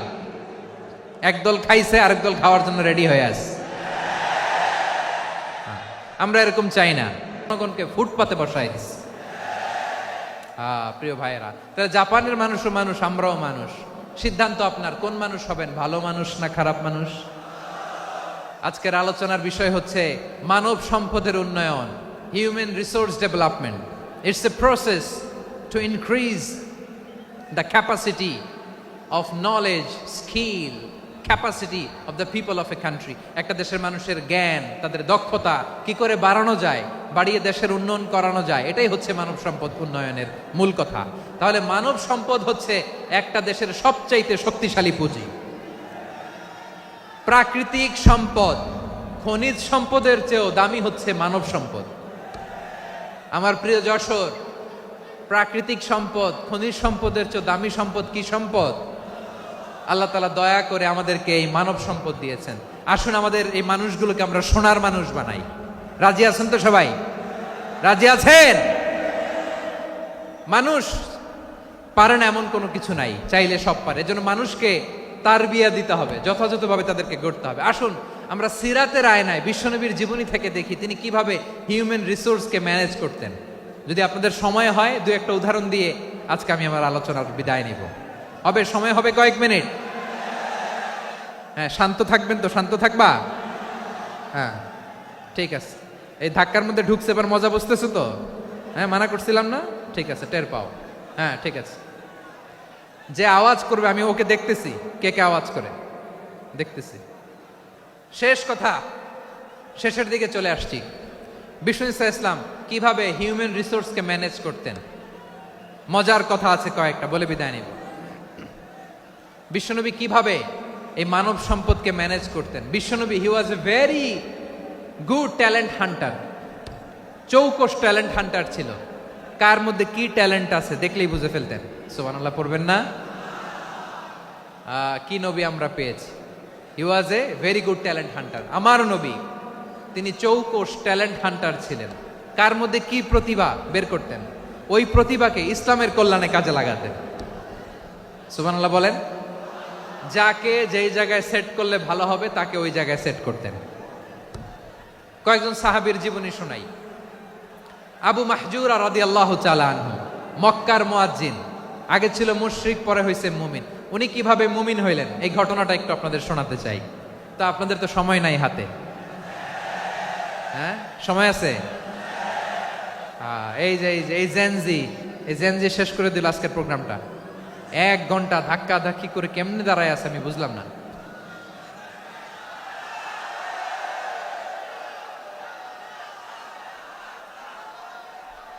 না না, তাকবির না, চুপ করতে হবে। What I need you stop, just shut up, চুপ। হ্যাঁ ঠিক আছে, এভাবে। আবু মাহজুরা রাদিয়াল্লাহু তাআলা আনহু কিভাবে মুসলিম হলেন আওয়াজ করে শুনেন। হুনাইনের যুদ্ধ 8ম হিজরি, বিষ্ণু ইসলাম হুনাইনের যুদ্ধ শেষে ফিরতেছেন, পথিমধ্যে বেলাল রাদিয়াল্লাহু তাআলা আনহু। এই যে আবার কথা, আই রে আল্লাহ রে, এখানে ধাক্কা ধাক্কি কেন? চলে যাও, পেছনে যাও, পেছনে যাও। কি আজীব তামাশা, যেখানে যায় এখানে ধাক্কা ধাক্কি, মারামারি, গায়ের উপরে কাঁধের উপরে শাউটিং। অনেক গুরুত্বপূর্ণ কথা পয়েন্ট করে নিয়ে আসি যে বলবো, এই শাউট করার কারণে প্রোগ্রামটাই নষ্ট করে দেয়। আসছে আমরা ভালোবাসা দেখাইতে, প্রোগ্রামটাই শেষ করে দিয়ে চলে যায়। স্টপ, আবার কথা বল, স্টপ। হুনাইনের যুদ্ধে 8ম হিজরি, কত হিজরি সবাই বলেন না একটু, কত হিজরি? 8ম হিজরিতে হুনাইনের যুদ্ধে রাসূল সাল্লাল্লাহু আলাইহি ওয়াসাল্লাম ফিরে আসতেছেন মদিনায়। পথিমধ্যে বেলাল রাদিয়াল্লাহু তাআলা আনহু আজান দিচ্ছেন। কি দিচ্ছেন? তো পাশে ছিল মুশরিকদের একটা পল্লী, কিছু মুশরিক তরুণ, কিছু অমুসলিম কিশোর, তারা আজানকে ব্যঙ্গ করতেছে। আমাদের বাংলায় মুখ ভেঙ্গানো বলে আর কি। বেলাল রাদিয়াল্লাহু তাআলা আনহু আজান দিচ্ছেন, ওই বাচ্চাগুলো মুশরিক, তো ওরা আজানকে ব্যঙ্গ করতেছে, বিকৃতি করে ওরাও আজান দিচ্ছে। উদ্দেশ্য হচ্ছে আজানকে নিয়ে ঠাট্টা করা। উদ্দেশ্য কি? ঠাট্টা করা। ব্যাপারটা মনে কষ্ট পাওয়ার মতো ব্যাপার না? কিন্তু বিশ্বনবী ওইখানে দেখেন কি খুঁজলেন। বিশ্বনবী খেয়াল করলেন অমুসলিম কিশোরদের মধ্য থেকে একটা কিশোরের গলাটা বড় দরাজ গলা, কণ্ঠটা বড় সুন্দর। খেয়াল করে দেখলেন যে কিছু কিশোর বেলালের আজানকে ব্যঙ্গ করে, বিকৃতি করে, কিন্তু একজনের কণ্ঠ দেখতে পাচ্ছেন না এত দূরে, কিন্তু কণ্ঠটা বড় সুন্দর, দরাজ গলা। বিশ্বনবী সাহাবীদেরকে বললেন, ধরো এগুলারে, ধরো। সবগুলারে ধরে বিশ্বনবী সামনে আনা হলো। ওরা হাঁটু গেড়ে বসলো। বিশ্বনবী বললেন, তোমাদের মধ্যে কে যেন ব্যঙ্গ করে আজান দিচ্ছিল, তার গলাটা বড় উঁচু, গলার বেসটা বড় মজবুত, মেলোডিয়াস, সুমধুর কণ্ঠ। কে? আবু মাহজুরা বলে, আমার বন্ধুরা সবাই আমার দিকে আঙ্গুল দেখায়, আমি পড়ে গেছি বিপদে। রাসূল সাল্লাল্লাহু আলাইহি ওয়াসাল্লাম বাকি অমুসলিম তরুণদেরকে ছেড়ে দিলেন, বললেন তোমরা যাও। এবার আবু মাহজুরারে পাইছে। আবু মাহজুরার চুলের মধ্যে হাত দিলেন বিশ্বনবী, মাথায় হাত দিয়ে বললেন, এবার আজান দাও দেখি। আবু মাহজুরা বলে, আমি তো আজান দিতে জানি না, কারণ আমি তো বেলালেরটা শুইনা দিছি, আমার তো মুখস্থ নাই, আমি তো আজান দিতে জানি না। বিশ্বনবী বললেন, জানো না? তাহলে আসো, আমি তোমারে শিখাই দেই। সুবহানাল্লাহ পড়েন। আবু মাহজুরা হাঁটু গেড়ে বসে, বিশ্বনবীর মোবারক হাত আবু মাহজুরার চুলের মধ্যে। বিশ্বনবী আজানের মুআল্লিম আবু মাহজুরাকে বলতেছে, ঠিক আছে তোমারে শিখাই দিচ্ছি, আমি যা যা বলবো আমার সাথে সাথে বলো, পারবা? আবু মাহজুরা বলে, পারবো। বিশ্বনবী আজান দিচ্ছেন মাথায় হাত দিয়ে, আল্লাহু আকবার, আল্লাহু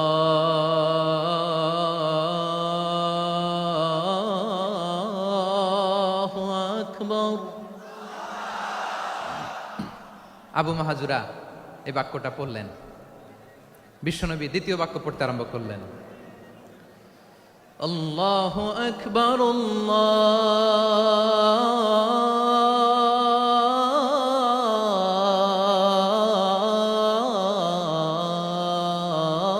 আল্লাহু আকবার। আবু মাহজুরা এই বাক্যটাও বললেন। বিশ্বনবী আবু মাহজুরার মাথার মধ্যে হাত দিয়ে তৃতীয় বাক্য পড়লেন, আশহাদু আল্লা ইলাহা ইল্লাল্লাহ।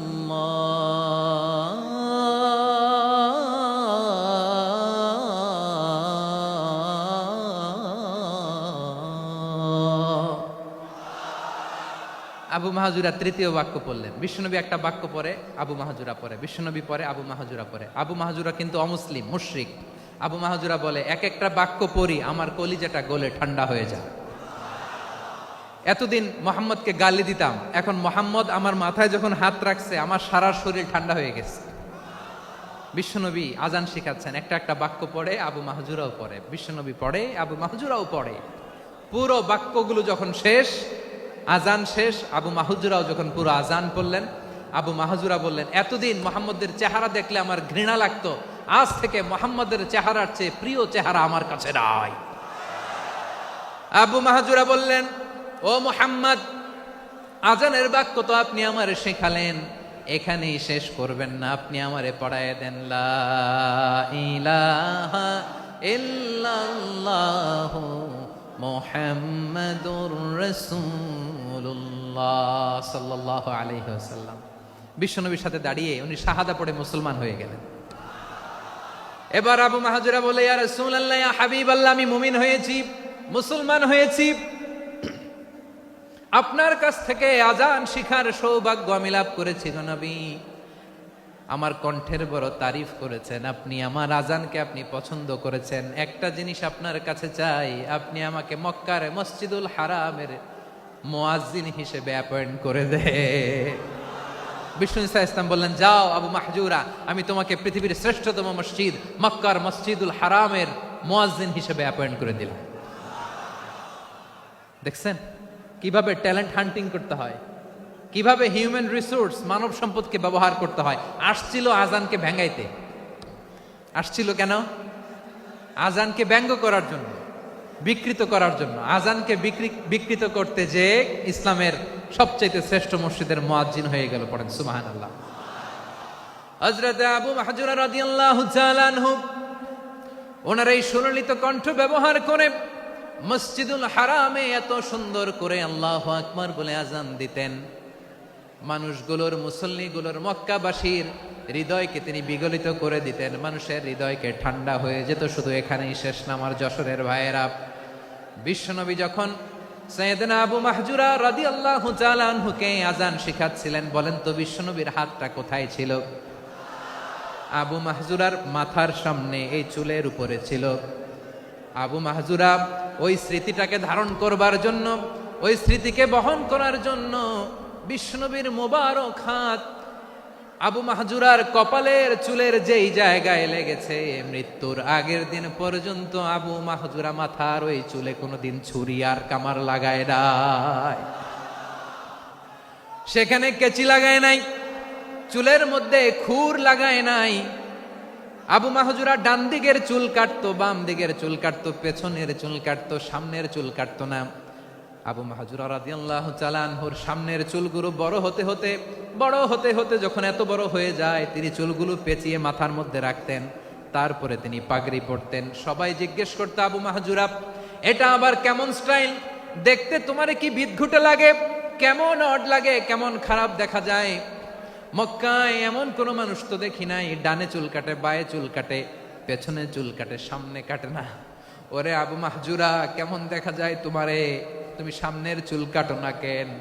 আবু মাহজুরা বলে, আমি হাঁটু গেড়ে পেয়ারা নবীর সামনে বসেছিলাম, আমার এই মাথার চুলের মধ্যে মুবারক হাত লাগিয়ে বিশ্বনবী নিজে আমাকে আজানের প্রতিটা বাক্য শিক্ষা দিয়েছেন।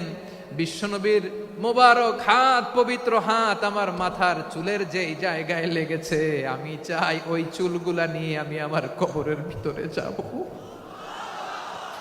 সাইয়েদনা আবু মাহজুরা রাদিয়াল্লাহু তাআলা আনহু ইন্তেকালের আগের পর্যন্ত মাথার সামনের চুলগুলা কাটে নাই। মাথার সামনের চুল তিনি কাটেন নাই। সুবহানাল্লাহ বিহামদি। কেমন ভালোবাসতেন বিশ্বনবী সাহাবীদেরকে, সাহাবারা কেমন ভালোবাসতেন বিশ্বনবীকে। সামনের চুলগুলো বড় হতে হতে এত বড় ছিল, পেঁচিয়ে রেখে পাগড়ি পরতেন, কাটতেন না। নবীর হাত লেগেছিল। সুবহানাল্লাহ পড়েন। তাহলে what is the lesson? Moral of the story কি? মোরাল অফ দ্য স্টোরি হচ্ছে, আসছিল আজানকে ব্যঙ্গ করার জন্য, বিকৃত করার জন্য, হয়ে গেল মসজিদুল হারামের মুয়াজ্জিন। দেখেন বিশ্বনবী একটা খারাপ সিচুয়েশনের মধ্যে থেকে কি ভালো জিনিস বের করে আনলেন। আমি যে শুরুতে বলেছি কিভাবে তিনি হিউম্যান রিসোর্সকে ডেভেলপ করেছেন, ম্যানেজ করেছেন। তিনি যে চৌকুশ ট্যালেন্ট হান্টার ছিল, দেখেন সবার মধ্যে থেকে এর বাছাই করে মুয়াজ্জিন বানাই দিয়েছেন। সুবহানাল্লাহ পড়েন। তার মানে এই না সবাইরে ধরে ধরে উনি মুয়াজ্জিন বানাইছেন। যার যেই ট্যালেন্ট আছে তাকে ওই কাজে অ্যাসাইন করেছেন। যার যেই প্রতিভা আছে তার প্রতিভাকে ইসলামের কাজে লাগিয়েছেন। সুবহানাল্লাহ পড়েন।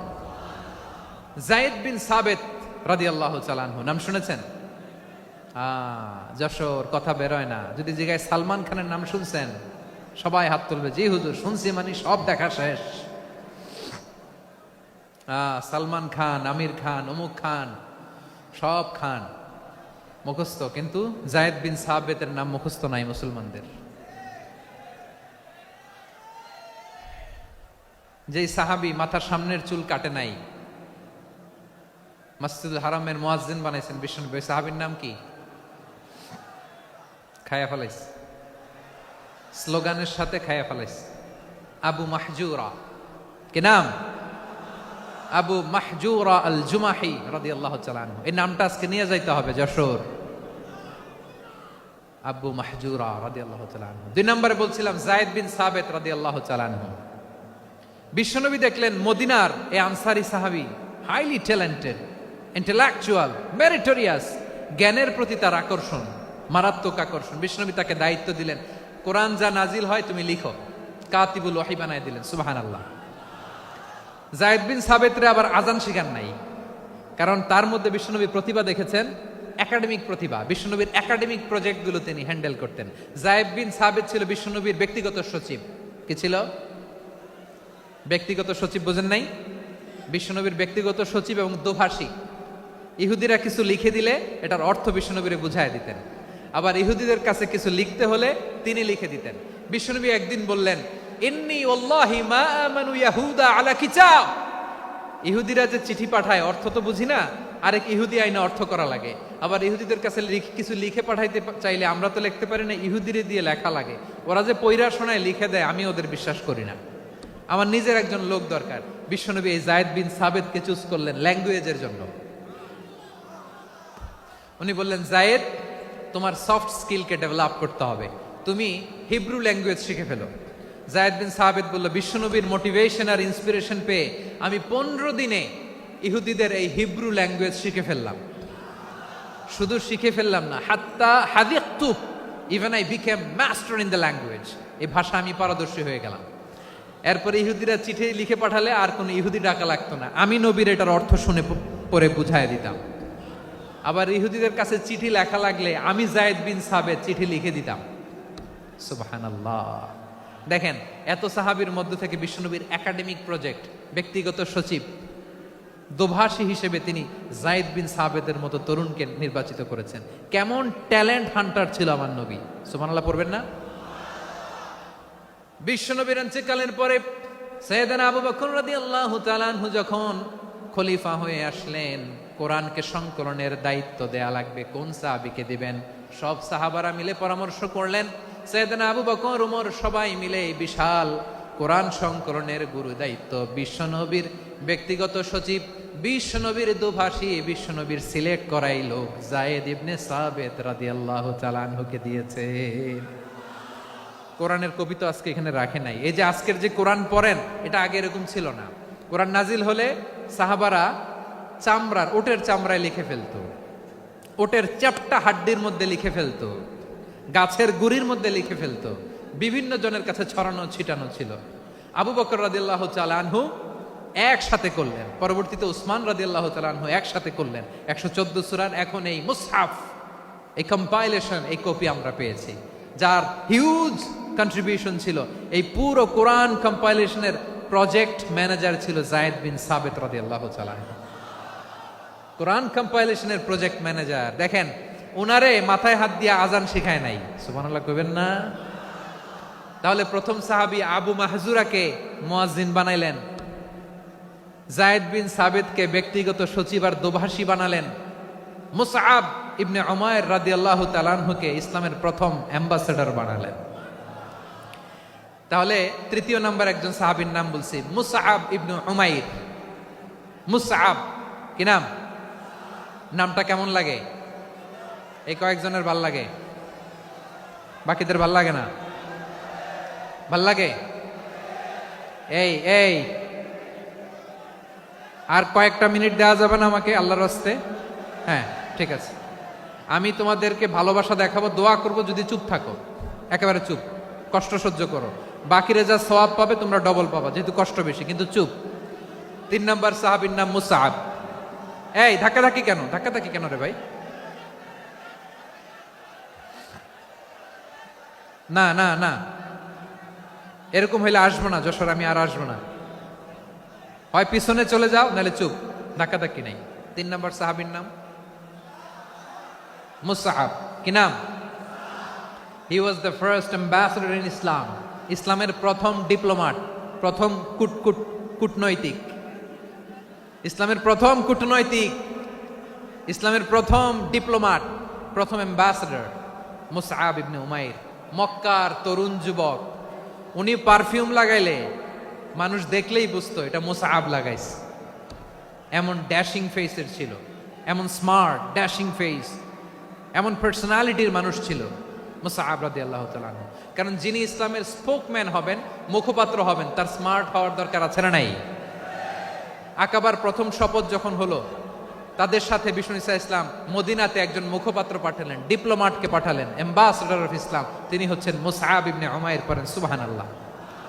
বিশ্বনবী দেখলেন সে অনেক স্মার্ট, তার ডেডিকেশন আছে, সিনসিয়ারিটি আছে, এবং মদিনায় যে আউস খাজরাজ গোত্রের নেতাদের সাথে ডিল করতে হবে, ইহুদিদের সাথে ডিল করতে হবে, ওখানে একজন পাক্কা জানু খেলোয়াড়ের দরকার আছে না নাই? মুসআব ইবনে উমাইর রাদিয়াল্লাহু তাআলা আনহু, ওনাকে বিষ্ণু ঈসা ইসলাম চুজ করলেন। এবং বিষ্ণু ঈসা ইসলামের এই চুজিংটা, এই সিলেকশনটা এত সুন্দর ছিল, তিনি মদিনাতে যে বিশ্বনবী আসার আগেই মদিনার জমিনকে তিনি উর্বর করে ফেলছেন। প্রতিটা ঘরে ঘরে কালিমার দাওয়াত তিনি পৌঁছায় দিচ্ছেন।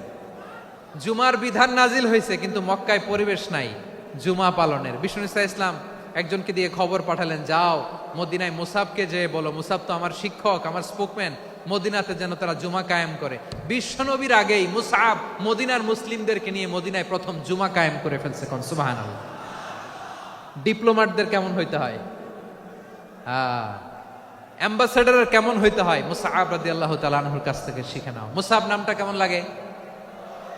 যশোর যাদের সন্তান হবে, ছেলে সন্তান, আমার রাস্তায় পাইলে সবাই জিজ্ঞেস করে, হুজুর একটা নাম দেন, আমার ছেলে হবে। যশোরবাসীর জন্য আমি একটা নাম দিয়ে দিলাম, নাম রাখতে হবে মুসআব। কি নাম? নামটা যাদের ভাল লাগে, ছেলে সন্তান অনাগত আসবে, মনে চাইলে নাম রেখে দিবেন মুসআব রাদিয়াল্লাহু তাআলা আনহুর নামে মুসআব। তাহলে মুসআব রাদিয়াল্লাহু তাআলা আনহুকে বিশ্বনবী ল্যাঙ্গুয়েজ শিখান নাই, সফট স্কিল শিখান নাই। যায়েদ রাদিয়াল্লাহু তিনি হিব্রু ল্যাঙ্গুয়েজ শিখেছেন, সুরিয়ানি শিখেছেন, কিন্তু মুসআবকে তিনি বানিয়েছেন the spokesman of Islam, the first diplomat, the ambassador of Islam. সুবহানাল্লাহ পড়বেন না? আব্দুল্লাহ ইবনে আব্বাস রাদিয়াল্লাহু তাআলা আনহু বিশ্বনবীর কাজিন, চাচাতো ভাই। আবার মাইমুনা রাদিয়াল্লাহু তাআলা আনহু, মাইমুনা নবীর স্ত্রী, তিনি ছিলেন আব্দুল্লাহর আপন খালা। তো নবীর বউ যদি ওনার খালা হয়, নবী তার কি? বুঝে নাই, নবী তার কি? খালু। তাহলে সম্পর্ক অনেক গভীর, কাজিন আবার খালু। ছোট্ট মানুষ, তাই রাতে মাঝে মাঝে ঘরে থাকতো। বিশ্বনবী দেখলেন আব্দুল্লাহ যেহেতু আমার ঘরে ঢুকতে পারে, আব্দুল্লাহরে এই উম্মতের বড় শিক্ষাবিদ বানাইতে হবে। কথা বোঝে নাই? আব্দুল্লাহকে কি বানাইতে হবে? শিক্ষাবিদ, এডুকেটর অফ দিস উম্মাহ, এই উম্মার শিক্ষাবিদ বানাইতে হবে। তাই আব্দুল্লাহ ইবনে আব্বাসকে বিশ্বনবী হাতে কলমে শিক্ষা দিয়েছেন। আহারে, আর এরপরে যে কি ভাষা আসবে তোমাদের জন্য আমার মুখ থেকে আমি নিজেও জানি না, আমি নিজেও জানি না। 1 ঘন্টা যাবত ধাক্কা ধাক্কি মারামারি। তো আসতে বলছে কে তোমাকে? পেছনে চলে যাও, জায়গা না পেলে। পুরো প্রোগ্রামটাই নষ্ট করে দিল।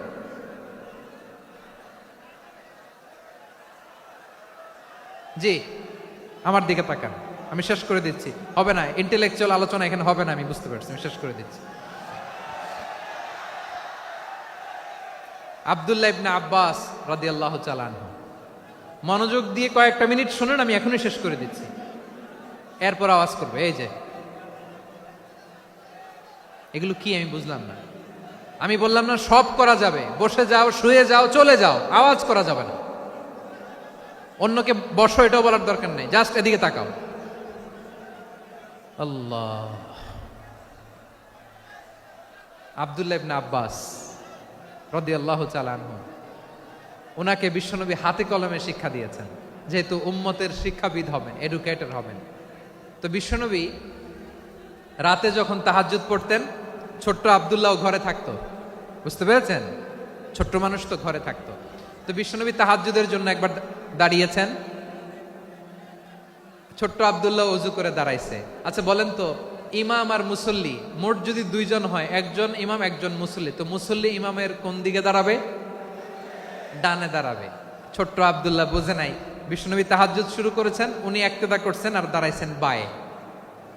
কোথায় দাঁড়িয়েছেন? আব্দুল্লাহ বলেন, যখন আমি বায়ে দাঁড়ালাম, আখাযা রাসূলুল্লাহ সাল্লাল্লাহু আলাইহি ওয়াসাল্লাম উযুনি আল ইউমনা ইয়াফতিলুহা, বিশ্বনবী নামাজরত অবস্থায় আমার কান ধরে টেনে আমার ডান দিকে এনে দাঁড় করায় দিলেন। পড়েন সুবহানাল্লাহ।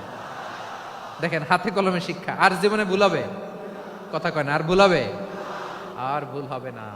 এভাবে বিশ্বনবীর অনেক সঙ্গ পেয়েছেন, সফর করেছেন, একই বাহনে বসেছেন, এক বাহনে বসে লম্বা নসিহত করেছেন, বলেছেন, ইয়া গোলাম ইহফাজিল্লাহ ইয়াহফাজকা, ইহফাজিল্লাহ তাজিদহু তুজাহাক, ইযা সাআলতা ফাসআলিল্লাহ ওয়া ইযা ইসতাআনতা ফাসতাইন বিল্লাহ। আল্লাহর বিধান মানো, আল্লাহর বিধান রক্ষা করো, আল্লাহ তোমায় রক্ষা করবে। আব্দুল্লাহ, চাইতে হলে আল্লাহর কাছে চাও, সাহায্য চাইতে হলে আল্লাহর কাছে সাহায্য চাও। মনে রাখো, গোটা বিশ্বের সবাই যদি তোমার সাহায্য করতে চায়, ততটুকুই করতে পারবে যতটুকু আল্লাহ তোমার নসিবে রেখেছে। গোটা বিশ্ব যদি তোমার বিরুদ্ধে ষড়যন্ত্রে দাঁড়িয়ে যায়, ক্ষতি ততটুকু করতে পারবে যতটুকু তোমার জন্য বরাদ্দ আছে, এর বাইরে কিছু করতে পারবে না। আওয়াজ করে বলেন ঠিক কিনা? এভাবে হাতে কলমে শিখিয়েছেন, বিশ্বনবীর সঙ্গ পেয়েছেন। ওনাকে বিষ্ণু ইসলাম শিক্ষাবিদ, এডুকেটর অফ দিস উম্মাহ হিসেবে সিলেক্ট করেছেন, হাতে কলমে শিখিয়েছেন। বিশ্বনবী একবার প্রকৃতির ডাকে সাড়া দিয়ে এসেছেন। এখন কি করতে হবে? নামাজের জন্য অজু করতে হবে। বিশ্বনবী এসেই দেখেন অজুর বদনায় পানি ভরা, খুশি হয়ে গেলেন, বললেন, কে রেখেছে পানি? একজন বলল, আব্দুল্লাহ রেখেছে। বিশ্বনবী অত্যন্ত খুশি হলেন, খুশি হয়ে একটা দোয়া করলেন, বললেন, আল্লাহুম্মা ফাক্কিহু ফিদ্দীন ওয়া আল্লিমহু তা'ওয়ীল। আল্লাহ, তুমি আব্দুল্লাহকে দ্বীনের বুঝ দিও আর কোরআনের তাফসির শিক্ষা দিও। বিশ্বনবীর এই দোয়া এমন লাগছে, উনি রাইসুল মুফাসসিরিন, এই পৃথিবীতে যত মুফাসসির ছিল, যত মুফাসসির আসবে, সকল মুফাসসিরের সম্রাট হিসেবে স্বীকৃত হয়েছেন আব্দুল্লাহ ইবনে আব্বাস। বিশ্বনবী ওনারে আজান শিখান নাই, বিশ্বনবী ওনারে ল্যাঙ্গুয়েজ শিখান নাই, বিশ্বনবী ওনারে অ্যাম্বাসাডর বানান নাই, হাতে কলমে শিক্ষা দিয়েছেন। ছোট্ট মানুষ, বিশ্বনবী ইন্তেকাল করলেন, আবু বকরের সময় গেল, ওমরে ফারুকের খেলাফত, তখনও তিনি তরুণ। ওমরে ফারুক রাদিয়াল্লাহু তাআলা আনহু ওনার ক্যাবিনেট মিনিস্ট্রির বৈঠকে এ আব্দুল্লাহ ইবনে আব্বাসকে পাশ দিয়ে বসায় রাখতেন। বয়স্ক সাহাবারা এটা পছন্দ করতো না, তারা বলতো, ঘটনা কি? আব্দুল্লাহর মতো ছেলে নাতি আমাদের আছে, এরা কেন রাখে ওমরে ফারুক? ওমরে ফারুক এটা টের পেলেন, তিনি বুঝতে পারলেন যে ক্যাবিনেট মেম্বাররা এটা পছন্দ করে না, ছোট্ট আব্দুল্লাহরা কেন রাখি, কেন যে রাখি, এটা একদিন বুঝাবো। একদিন মিটিং এ তিনি সবাইকে বললেন, ইদা জাআ নাসরুল্লাহি ওয়াল ফাতহ। এই আয়াত দ্বারা উদ্দেশ্য কি বলেন তো মুরব্বী সাহাবীরা? এক সাহাবী বলেন, এই সূরা দ্বারা উদ্দেশ্য, আল্লাহ বলেছেন আমাদেরকে বিভিন্ন ল্যান্ড, বিভিন্ন এলাকা বিজয় করতে হবে। ওমরে ফারুক বললেন, না, হয়নি। আরেকজন বললেন, বিজয় হওয়ার পর আমাদের বেশি বেশি আল্লাহর বরত্বের ঘোষণা দিতে হবে, এটা উদ্দেশ্য। ওমরে ফারুক বললেন, না, হয় নাই। যারা জিজ্ঞেস করেন কেউ পারে না। সব শেষে বিশ্বনবী ছোট্ট আব্দুল্লাহরে বলেন, আব্দুল্লাহ, ইদা জাআ নাসরুল্লাহি ওয়াল ফাতহ, এর দ্বারা উদ্দেশ্য কি বলো তো? ছোট্ট আব্দুল্লাহ বলেন, হুয়া আজালু রাসূলিল্লাহ। এই আয়াত দ্বারা বিশ্বনবীর বিদায়কে উদ্দেশ্য নেওয়া হয়েছে। ওমরে ফারুক বললেন, হাযা হুয়া, এটাই তো সঠিক উত্তর, এটাই সঠিক তাফসীর এই আয়াতের। কারণ ইদা জাআ নাসরুল্লাহি ওয়াল ফাতহ, যখন আল্লাহর সাহায্য আর বিজয় আসবে, ওয়া রাআইতান নাসা ইয়াদখুলুনা ফি দীনিল্লাহি আফওয়াজা, আপনি দেখবেন দলে দলে, ঢলে ঢলে, বানের পানির মতো মানুষ ইসলামের দিকে ঢুকতেছে, ইসলামের বিজয় হয়েছে। তো ইসলামের বিজয়ের মিশন নিয়ে নবী আসছে, বিজয়ী যখন হয়ে গেছে, এখন তো নবীর বিদায় হবে। জোরে বলেন ঠিক কিনা? কোন সাহাবী এই সূক্ষ্ম কথাটা ধরতে পারে নাই, ওই আব্দুল্লাহ ছাড়া। আব্দুল্লাহ যখন উত্তর দিছে, সব সাহাবীদের টনক নড়েছে। এরপর থেকে কোনো ক্যাবিনেট মিটিং এ আর কোনো সাহাবারা কোনো প্রশ্ন করে নাই। আওয়াজ করে পড়েন সুবহানাল্লাহ। বিশ্বনবী আব্দুল্লাহ ইবনে আব্বাসকে দ্য এডুকেটর অফ দ্য উম্মাহ, উম্মার শিক্ষাবিদ হিসেবে গ্রহণ করেছেন। আওয়াজ করে পড়তে হবে আল্লাহু আকবার। সাহাবীদের নামগুলো মনে থাকবে। 1 নম্বরে আবু মাহজুরা, মুয়াজ্জিন বানাইছেন। যায়েদ ইবনে সাবিত, দোভাষী, ট্রান্সলেটর অফ প্রফেট, এবং তিনি ছিলেন বিশ্বনবীর ব্যক্তিগত সচিব। মুসআব ইবনে উমাইর, the first ambassador and diplomat of Islam. আব্দুল্লাহ ইবনে আব্বাস, এই উম্মার সবচেয়ে বড় এডুকেটর, শিক্ষাবিদ। আরেকজন ছিল আব্দুল্লাহ ইবনে মাসউদ রাদিয়াল্লাহু তাআলা। 2 আব্দুল্লাহ, আব্বাস গেল, আরেকজন হচ্ছে মাসউদ। মক্কার তরুণ, ছাগল পালতো মুশরিকের বিশ্বনবী আর আবু বকর রাদিয়াল্লাহু তাআলা আনহু একবার গেলেন, যে দেখে এই তরুণ দাঁড়ায় আছে। বিশ্বনবী বলেন, আমি খুব ক্ষুধার্ত, তোমার কাছে কি দুধ আছে ছাগলের? আব্দুল্লাহ আছে, ওয়ালাকিন আনা মু'তামান, কিন্তু যে দুধ আছে এটা আমানতের, আমি দিতে পারবো না। বিশ্বনবী এইটা শুনেই তার টার্গেট করে ফেলছে। আনা মু'তামান, দুধ আছে কিন্তু এটা আমার মালিকের, আমি তো দরদ দেখাই, আমার মালিকের দুধ আপনি পথিক, আপনারে দিতে পারি না। বিশ্বনবী টার্গেট করে ফেলছেন, এরে আমার কাজে লাগাইতে হবে। বিশ্বনবী বলেন, আচ্ছা ঠিক আছে, দুধ দিও না, কিন্তু এমন ছাগি আছে কিনা যেই ছাগির সাথে কোনো ছাগলের মিলন হয় নাই, তার ওলানে দুধও আসে নাই, বাচ্চাও নাই, এরকম ছাগির থেকে যদি আমি দুধ খাই তাহলে তো সমস্যা নাই। বলতেছে, এরকম ছাগির থেকে দুধ খাইলে সমস্যা নাই, কারণ এরকম ছাগির ওলান থেকে দুধ আসবেও না। বলতেছে, ঠিক আছে, এরকম একটা ছাগি নিয়ে আস। নিয়ে আসা হলো। বিশ্বনবী বিসমিল্লাহ বলে ওই ছাগির ওলানে হাত দিলেন। হাত দিতে দেরি, পুরো ওলানটা দুধে ভরে যেতে দেরি হয় না। বিশ্বনবী আর আবু বকর রাদিয়াল্লাহু তাআলা আনহু দহন করে পেট ভরে খেলেন। এই দৃশ্য আব্দুল্লাহ ইবনে মাসউদের হৃদয়ে দাগ কাটলো। এই মুজিজা দেখে তিনি বললেন, আশহাদু আল্লা ইলাহা ইল্লাল্লাহ ওয়া আশহাদু আন্না মুহাম্মাদুর রাসূলুল্লাহ। তিনি ষষ্ঠ মুসলিম ছিলেন, 6 নম্বর মুসলমান। ওনাকে টার্গেট করে বিশ্বনবী দেখলেন এমন ইন্টেলেকচুয়াল ব্রেন, উনি সূক্ষ্ম সূক্ষ্ম জিনিস বুঝে বেশি, ফিকহি জ্ঞান ওনার মধ্যে বেশি। বিশ্বনবী ওনাকে কোরআনের জ্ঞান শিক্ষা দিতে লাগলেন। উনি বিশ্বনবী সবার কাছে কোরআন শোনায়, কিন্তু বিশ্বনবী নিজে আব্দুল্লাহ ইবনে মাসউদের কাছ থেকে কোরআন শুনতো। বিশ্বনবী একবার বললেন, ইকরা আলাইয়া ইয়া মাসউদ। ইবনে মাসউদ, একবার শোনাও তো কোরআন দেখি। আব্দুল্লাহ ইবনে মাসউদ বলে, আকরাউ আলাইকা ওয়া আলাইকা উনজিল। নবী, আপনার উপর কোরআন নাজিল হয় আর আমি আপনার সামনে কোরআন পড়ব। বিশ্বনবী বললেন, ইন্নী উহিব্বু আন আসমাআহু মিন গায়রি। আমি নিজে পড়তে যেমনি ভালোবাসি, অন্যে পড়ুক আমি শুনবো, এটাও আমি ভালোবাসি। সূরা নিসা তিনি তেলাওয়াত করে শুনিয়েছেন। এমন সূক্ষ্ম সূক্ষ্ম বিষয় বিশ্বনবী উনাকে ধরিয়ে দিয়েছেন। উনি হয়ে গিয়েছেন, আব্দুল্লাহ ইবনে আব্বাস হয়েছেন রাইসুল মুফাসসিরিন, উনি হয়ে গিয়েছেন ফাকিহুল উম্মাহ। ওনার চাইতে বড় ফকি এই পৃথিবী আর দেখবে না। চিল্লায় বলেন সুবহানাল্লাহ। উনি বলতেন, ওয়াল্লাহি ওয়াল্লাহি ইল্লাযী লা ইলাহা গায়রু মা উনজিলাত সূরাতুন ইল্লা ওয়া আনা আ'লামু আইনা উনজিলাত ওয়া ফীমা উনজিলাত। বিশ্বনবী এমন ভাবে কোরআনের দার্স আমাকে দিয়েছেন, কোরআনে যত সূরা নাজিল হয়েছে, যেখানে নাজিল হোক না কেন আমি জানি এটা কোথায় নাজিল হয়েছে এবং কোন প্রেক্ষাপটে নাজিল হয়েছে। এমন একটা সূরা নাই যে সূরার কোথায় নাজিল হয়েছে আমি মাসুদের জানা নাই, কোন প্রেক্ষাপটে নাজিল হয়েছে আমার জানা নাই। এরকম ঘটবে না। চিল্লায় বলেন আল্লাহু আকবার। এই আব্দুল্লাহ ইবনে মাসউদ রাদিয়াল্লাহু তাআলা আনহু ওমর ফারুকের সময় কুফার চিফ জাস্টিস ছিলেন। কুফা নগরীর চিফ জাস্টিস। চিফ জাস্টিস বুঝেন নাই? বিচারপতি। কি ছিলেন? সবাই বলে নাই, কি ছিলেন? বিচারপতি ছিলেন। এবং ওনার যে ফিকহি জ্ঞানের ধারা, এটাই আলকামা, ইব্রাহিম আন-নাখাই, হাম্মাদ ইবনে সুলাইমান হয়ে ইমাম আবু হানিফা পর্যন্ত পৌঁছেছে। এবং ওনার ফিকহি জ্ঞানের ধারাই হানাফি মাযহাবে অ্যাকসেপ্ট হয়েছে। আজও এগুলো হানাফি মাযহাবে চর্চিত হয়। হানাফি মাযহাবের সব ফিক আব্দুল্লাহ ইবনে মাসউদের ফিকহি জ্ঞানের ধারা থেকে নেওয়া হয়েছে। চিল্লায় পড়েন সুবহানাল্লাহ। তাহলে উনাকে বিশ্বনবী বানিয়েছেন জুরিস্ট, আইনবিদ, ফকিহ। উনারে আজান শিখান নাই। হিউম্যান রিসোর্স ডেভেলপমেন্ট কিভাবে করবেন, মানব সম্পদের উন্নয়ন কিভাবে করতে হয়, কিভাবে যার যেখানে প্রতিভা কাজে লাগাতে হয় উনি দেখিয়েছেন। সুবহানাল্লাহ পড়বেন না?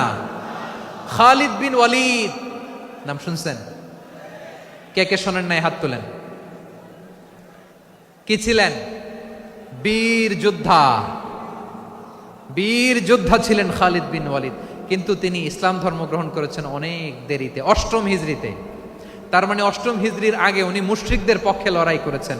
ওনার হাতে কত মুসলিম সাহাবী যে নিহত হয়েছে হিসাব নাই। বিশ্বনবী টার্গেট করে রাখছে, তুমি আমাদের মুসলিমদের এত ক্ষতি করলা, তুমি যখন মুসলমান হবা তোমার দিয়ে আমি এমন কাম করামু যে এটা আর কেউ করতে পারবে না। সুবহানাল্লাহ নাই? যশোর ক্লান্ত হয়ে গেছে।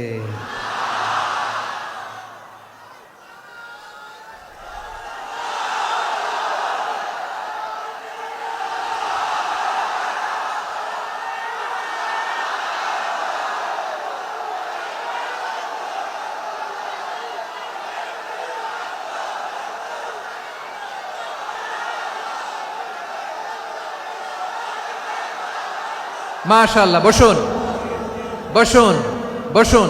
খালিদ বিন ওয়ালিদ রাদিয়াল্লাহু তাআলা আনহু 8ম হিজরিতে মুসলিম হয়েছেন, মক্কা বিজয়ের আগে। তো মক্কা বিজয়ের আগে যখন মুসলিম হয়েছেন, এর আগে কি করছেন? কাফিরদের সাথে যুদ্ধ করেছেন।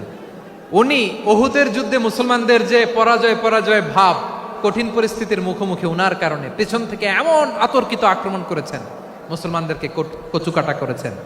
8ম হিজরিতে আল্লাহ তাআলা হেদায়েতের নূর দিয়ে ওনার হৃদয়টাকে উজালা করে দিলেন। লা ইলাহা, এটা এমন বাণী যার হৃদয়ে একবার টাচ খাবে, এইটা থেকে সে আর পালিয়ে বেড়াতে পারে।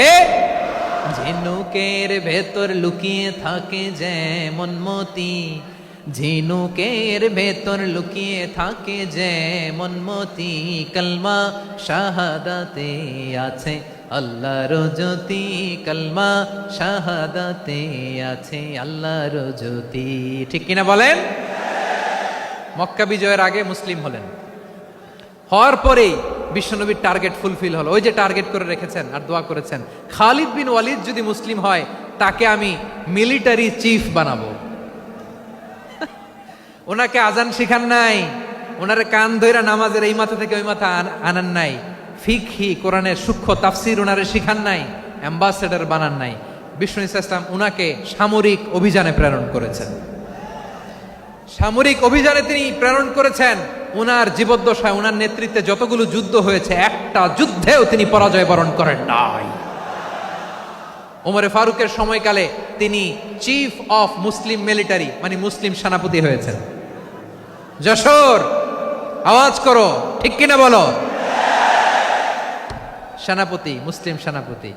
তাহলে কিভাবে হিউম্যান রিসোর্স ব্যবহার করতে হয় গোটা বিশ্ব আমার নবীর কাছ থেকে শিখে নাও। খালিদ বিন ওয়ালিদ, ওনাকে বিশ্বনবী একটা উপাধি দিয়েছেন। উপাধিটা হচ্ছে সাইফুল্লাহিল মাসলুল, আল্লাহর নাঙ্গা তরবারি, আল্লাহর খোলা তরবারি, দ্য ওপেন সোর্ড অফ আল্লাহ। খালিদ বিন ওয়ালিদ মুসলিম সেনাপতি। হাসান বিন সাবেত নাম শুনছেন? দেখি উনি কি ছিল বলেন। রাসূলের সভা কবি, কালচারাল হিজিমনিকে ডিফিট করার জন্য। উনি ভালো অস্ত্র চালানো জানতেন না, ওই কাজে উনি যেতেন না। ওনার ছিল কাব্য প্রতিভা। কাব্য প্রতিভা, কাফিররা কবিতা দিয়ে নবীকে গালি দিত। বিশ্বনবী বলতেন, ইয়া হাসান আজিব আন রাসূলিল্লাহ, তুমি নবীর হয়ে কাফেরদের এই কথাগুলোর জবাব দাও। বিশ্বনবীর একটা মিম্বার ছিল, বিশ্বনবীর মিম্বারের পাশাপাশি মসজিদে নববীতে এই হাসান বিন সাবেতের জন্য বিশ্বনবী একটা স্পেশাল মিম্বার বানিয়ে দিয়েছেন। এখান থেকে তুমি জবাব দাও। এবং বিশ্বনবী বলেছেন, আল্লাহুম্মা আইয়িদহু বিরূহিল কুদুস। আল্লাহ, হাসান আমার পক্ষে জবাব দেয়, তুমি জিব্রাইল মারফত তাকে সাহায্য পাঠাইয়া দিও। রাসূল সাল্লাল্লাহু আলাইহি ওয়াসাল্লামের সভা কবি, the poet of the prophet, নবীর কবি। উনি কবিতা দিয়ে, এমন উচ্চাঙ্গের ভাষায় কবিতা দিয়ে তিনি জবাব দিতেন, কাফিরদের গা শিহরে যেত, তাদের হৃদয়ে আগুন ধরে যেত। তাহলে এরকম কবিরও দরকার আছে না নাই? এখন যাকে আল্লাহ দিছে কাব্য প্রতিভা, এরা যদি আপনি যুদ্ধের ময়দানে পাঠান হবে? যারে দিছে সুরেলা গলা, এরা যদি অ্যাম্বাসেডর বানান হবে না। হাসান বিন সাবেত ছিলেন বিষ্ণু ইসলামের কবি। হুযায়ফা ইবনুল ইয়ামান বিশ্বনবীর গোয়েন্দা বিভাগের প্রধান। কিসের প্রধান? হুযায়ফা ইবনুল ইয়ামান। ওনার ছিল ডিটেকটিভ মাইন্ড, ডিটেকটিভ মাইন্ড, গোয়েন্দা বিভাগের প্রধান। এবং উনি হচ্ছেন সাহিবু সিররি রাসূলিল্লাহ, রাসূল সাল্লাল্লাহু আলাইহি ওয়াসাল্লামের গোপন তথ্যের ধারক বাহক। নবীর যেই কথা কেউ জানে না, সব হুযায়ফার পেটের ভিতরে ছিল। সুবহানাল্লাহ পড়েন। মদিনার যত ইহুদিদের একটা লিস্ট ছিল, এই লিস্ট শুধু দুইজন জানতো, বিশ্বনবী আর হুযায়ফা। সুবহানাল্লাহ পড়বেন না? তাহলে ওনাকে কোন দায়িত্ব দিছে? কোন বিভাগ? যশোর, আওয়াজ করো কোন বিভাগ? গোয়েন্দা বিভাগের হেড ছিল। খন্দকের যুদ্ধে প্রচন্ড আজকের মতো শৈত্য প্রবাহ, মাটি খনন করতে করতে সাহাবীদের পেটে ক্ষুধা নাই, দাঁড়াইতে পারে না নামাজের জন্য, এত ক্লান্ত, ক্ষুধা, ক্লান্ত, শ্রান্ত। বিশ্বনবী বললেন, কে আছো? এই কঠিন শীত, এই ভয় আর ক্ষুধার মধ্যেও খন্দকের পরীক্ষার টপকে শত্রু শিবিরে যে আমাকে তথ্য দিবা, কে আছো? কারো গায়ে শক্তিই নাই যে দাঁড়াবে, কেউ দাঁড়ায় না। বিশ্বনবী তখন নিজে হুজাইফাকে ডাক দিলেন, হুজাইফা, যে আমাকে আজকে শত্রু শিবিরের তথ্য এনে দিবে সে জান্নাতে আমার মোরাফাকা, আমার সঙ্গী হবে। হুজাইফা রাদিয়াল্লাহু ইবনুল ইয়ামান জীবনের ঝুঁকি নিয়ে এই ক্ষুধা, শৈত্য প্রবাহ, কোল্ড ওয়েভসকে উপেক্ষা করে পরীক্ষা টপকে শত্রু শিবিরে যে সবার কথাগুলো চুপে চুপে শুনে বিশ্বনবীর দরবারে এসে গোয়েন্দাদের মতো তথ্য সরবরাহ করেছে। বিশ্বনবীর গোয়েন্দা বিভাগের প্রধান হুজাইফা ইবনুল ইয়ামান ইন্টেলিজেন্স বিভাগ চালাতেন। মুনাফিকদের নাম ওনার কাছে ছিল। মুআয ইবনে জাবাল মদিনা রাষ্ট্রের সবচেয়ে সিনিয়র আমলা ছিলেন। আমলাতন্ত্র চিনেন তো? প্রশাসনিক কাজ যারা চালায়, অ্যাডমিনিস্ট্রেশন বোঝেন না? The department of administration. মদিনার রাষ্ট্রের সিনিয়র আমলা মুআয ইবনে জাবাল মুতাখাসসিসুন ফিল হালালি ওয়াল হারাম, হালাল হারামের স্পেশালিস্ট ছিলেন। বিশ্বনবী উনাকে ইয়ামানের গভর্নর করে পাঠাইছেন। বলেছেন, ইন্নাকা তা'তি কওমান আহলা কিতাব, এমন গোষ্ঠীর কাছে যাবা এরা ইহুদি নাসারা, আগে শাহাদা পড়লে এরপরে নামাজের দাওয়াত দিও, নামাজ পড়লে যাকাতের দাওয়াত দিও। গভর্নরের অ্যাটিটিউড যেমন থাকে তেমন অ্যাটিটিউড ধরে রেখো। সুবহানাল্লাহ পড়েন। তাহলে মুআয ইবনে জাবালকে দিয়ে বিশ্বনবী কবিতা লেখায় নাই, চিঠি লেখায় নাই, আজান দেওয়ায় নাই। সুবহানাল্লাহ পড়বেন না? সব শেষ সাহাবী বলি আবু হুরায়রা রাদিয়াল্লাহু তাআলা আনহু, নাম শুনছেন? বিড়ালের বাবা। কি করতেন? খালি হাদিস মুখস্থ করতেন। উনি বলতেন, আলজামু রাসূলুল্লাহ আলা মিল ইবাতনি, আমার শুধু পেটের ক্ষুধার বন্দোবস্ত হইলে আমি নবীর সঙ্গ ছাড়তাম না। আমার আনসার সাহাবারা ক্ষেত খামারের কাজ করতো, আমার মুহাজির সাহাবারা ব্যবসা করতো, আর আমি নবীর সাথে সাথে থাকতাম। শুধু সকাল বিকাল দুই বেলা যদি আমার খাবারের বন্দোবস্ত হয় আমি আর নবীর লক ছাড়ি না। সুবহানাল্লাহ কইবেন না? 5374টা হাদিস তিনি বর্ণনা করেছেন। সবচেয়ে বেশি হাদিস বর্ণনাকারী সাহাবী। হাদিস প্রিজার্ভেশনের কাজে বিশ্বনবী ওনাকে কাজে লাগিয়েছেন। উনি একদিন বলেন, ইয়া রাসূলুল্লাহ আসমাউ মিনকা কাসীরান ফালা আহফাজু, নবী অনেক কথা শুনি আমার মনে থাকে না। বিষ্ণু বললেন, তাই? উবসুত রিদাক, তোমার চাদরটা বিছাও। আবু হুরায়রা বিছালেন, বিশ্বনবী হাত বুলায় দিলেন, এরপরে অনেক হাদিস বর্ণনা করলেন। আবু হুরায়রা বলে, তারপর থেকে বিশ্বনবী যাই বর্ণনা করে আমি শুনি আর একটাও ভুলি না। এখন সুবহানাল্লাহ। বিশ্বনবী ওনাকে হাদিস প্রিজার্ভেশন, নবীর এই যে লক্ষ্য হাদিস প্রিজার্ভেশনের এই দায়িত্ব দিয়েছেন সাইয়েদনা আবু হুরায়রা রাদিয়াল্লাহু তাআলা আনহুকে। প্রিয় ভাইরা, তাহলে 10 জন সাহাবীর কথা যে বললাম, আপনারা কি খেয়াল করেছেন কত বড় ট্যালেন্ট হান্টার, চৌকস ট্যালেন্ট হান্টার ছিল আমার নবী। এক একজনের এক এক ট্যালেন্ট, এক এক কাজে অ্যাসাইন করেছেন, এক একজনকে এক এক দায়িত্ব দিয়েছেন, এক একজনের প্রতিভাকে এক একভাবে বিকশিত হওয়ার সুযোগ দিয়েছেন। আওয়াজ করে বলেন ঠিক কি না? এখন আমার পর্দার আড়ালে আমার মায়েরা বলবে, এতগুলো পুরুষ সাহাবীর কথা বললো, নারী সাহাবীরা কি কিছু করে নাই? হ্যাঁ, একজন নারী সাহাবীর কথা বলে মোনাজাত হবে, দোয়া ছাড়া কেউ যাব না। রুফাইদা আল আসলামিয়া রাদিয়াল্লাহু তাআলা আনহা, ওনার বাবার নাম সাআদ আল আসলামি। বিশ্বনবী কি খেয়াল করলেন দেখেন, সাআদ ছিল মদিনার বড় ডাক্তার। এই নারী সাহাবী রুফাইদা বাবার কাছ থেকে চিকিৎসা বিদ্যা শিখেছেন। যখন শিখছে বিশ্বনবী দেখলেন, আমার তো প্রতি সপ্তাহে সপ্তাহে যুদ্ধে আহত সাহাবীদের সেবা দিবে কে? বিশ্বনবী রুফাইদাকে বললেন, রুফাইদা তুমি মসজিদে নববীর পাশে একটা মেডিকেল ক্যাম্প করো। এই যে সাকিনা আদ্দিন মেডিকেলের আমার ছাত্রী বন্ধুরা শুনে রাখো, তোমাদের আইকন হচ্ছে এই রুফাইদা আল আসলামিয়া। বিশ্বনবীর ডিরেকশন অনুযায়ী তিনি মসজিদে নববীর পাশে একটা মেডিকেল ক্যাম্প করলেন এবং আহত সাহাবাদের চিকিৎসা উনি ওনার টিম নিয়ে দিতেন। বিশ্বনবীর পরামর্শে উনি আনসারি এবং মুহাজির মহিলা সাহাবীদেরকে নিয়ে একটা স্পেশাল মেডিকেল টিম গঠন করলেন। খায়বার যুদ্ধে 7ম হিজরিতে যখন বিশ্বনবী যায়, উনি ওনার টিম নিয়ে আসলেন, বললেন, ইয়া রাসূলুল্লাহ আমরা তো তলোয়ার চালাতে পারি না, আমরা তো তীর মারতে পারি না, আপনি যদি অনুমতি দেন খায়বার অভিযানে আমি আমার টিম নিয়ে মেডিকেল টিমের সেবাটা সার্ভিসটা দিতে চাই। পড়েন সুবহানাল্লাহ।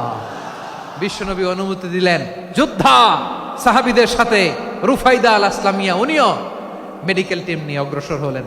খায়বারের প্রতিটা আহত ইনজুর্ড সাহাবী যারা ইনজুরির শিকার হয়েছেন সবাই রুফাইদা আল আসলামিয়ার এই মেডিকেল ক্যাম্প থেকে চিকিৎসা সহায়তা পেয়েছেন। সুবহানাল্লাহ পড়েন। দেখেন কিভাবে বিশ্বনবী ট্যালেন্ট বাছাই করতেন। আপনি অবাক হবেন, বাহরাইনের মেডিকেল ইউনিভার্সিটিতে রুফাইদা আল আসলামিয়া মেডিকেল প্রাইজ অ্যাওয়ার্ড প্রতি বছর দেয়া হয়।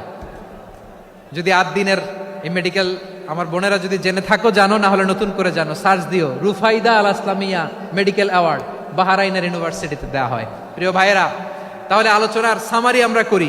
বিশ্বনবী যার যেখানে ট্যালেন্ট তাকে ওইখানে কাজে লাগাতেন। আওয়াজ করে বলেন ঠিক কিনা? এবার একটা ইন্টারভিউ হবে, আওয়াজ করে বলেন আবু মাহজুরাকে বিশ্বনবী কি বানাইছেন? হ্যাঁ, ভুলে গেছেন? সামনের চুলে হাত দিয়ে বিশ্বনবী কি সুন্দর গলায় আজান শিখালেন। মুয়াজ্জিন।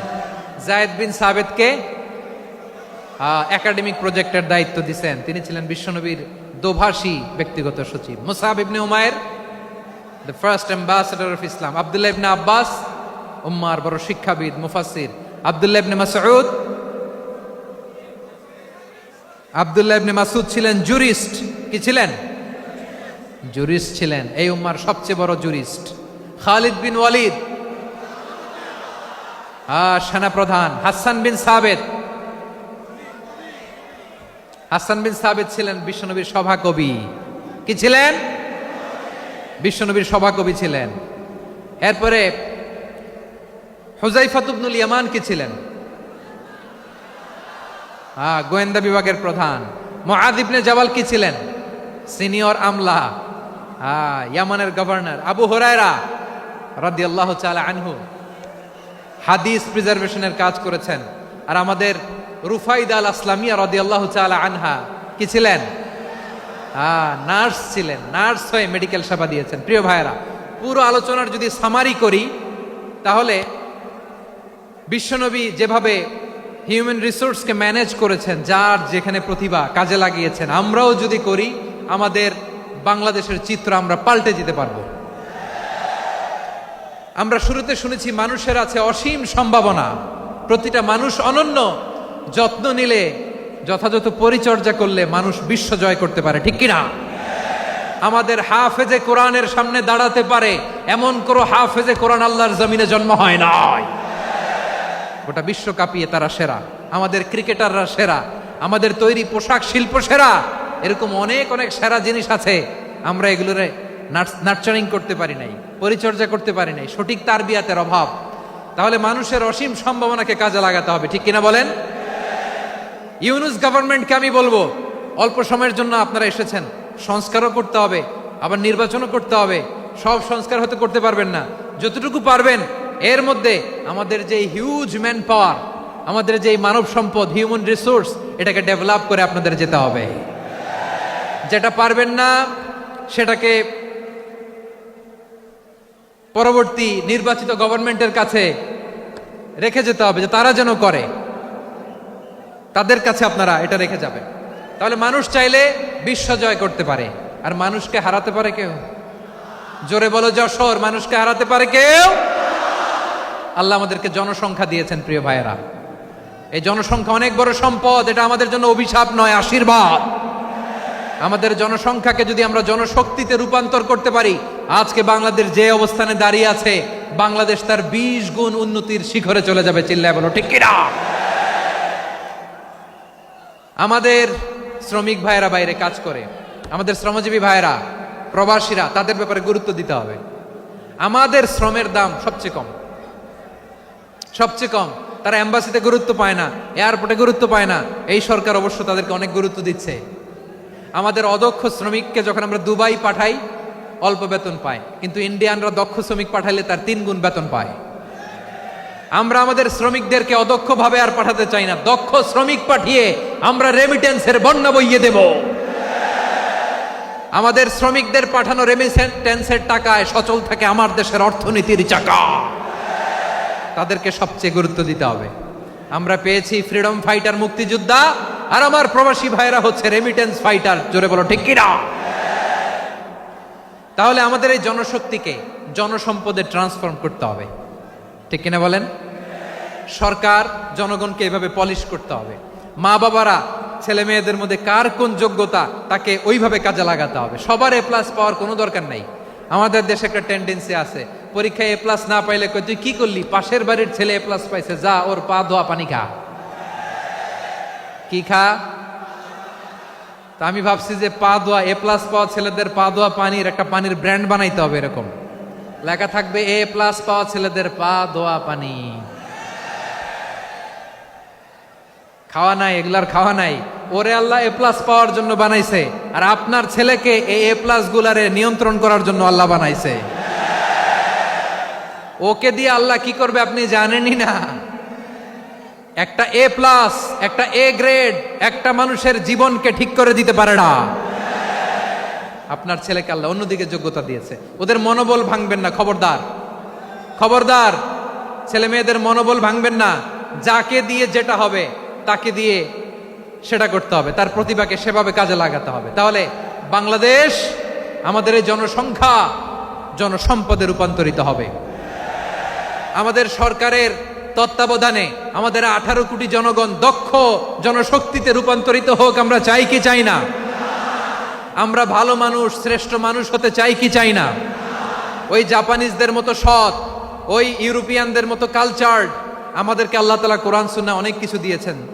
যেহেতু বর্তমানে আমরা দেখছি তারা সৎ, তাদের মধ্যে ভ্যালিউ আছে, সেগুলো আমাদের মধ্যে আনার দরকার আছে না নাই? আর ইসলাম দিয়ে আমাদের জীবনকে সাজাতে হবে, ইসলাম দিয়ে আমার পরিবারকে সাজাতে হবে। ইসলাম থেকে, কোরআন থেকে প্রেসক্রিপশন না নিলে জীবন সুন্দর হবে না।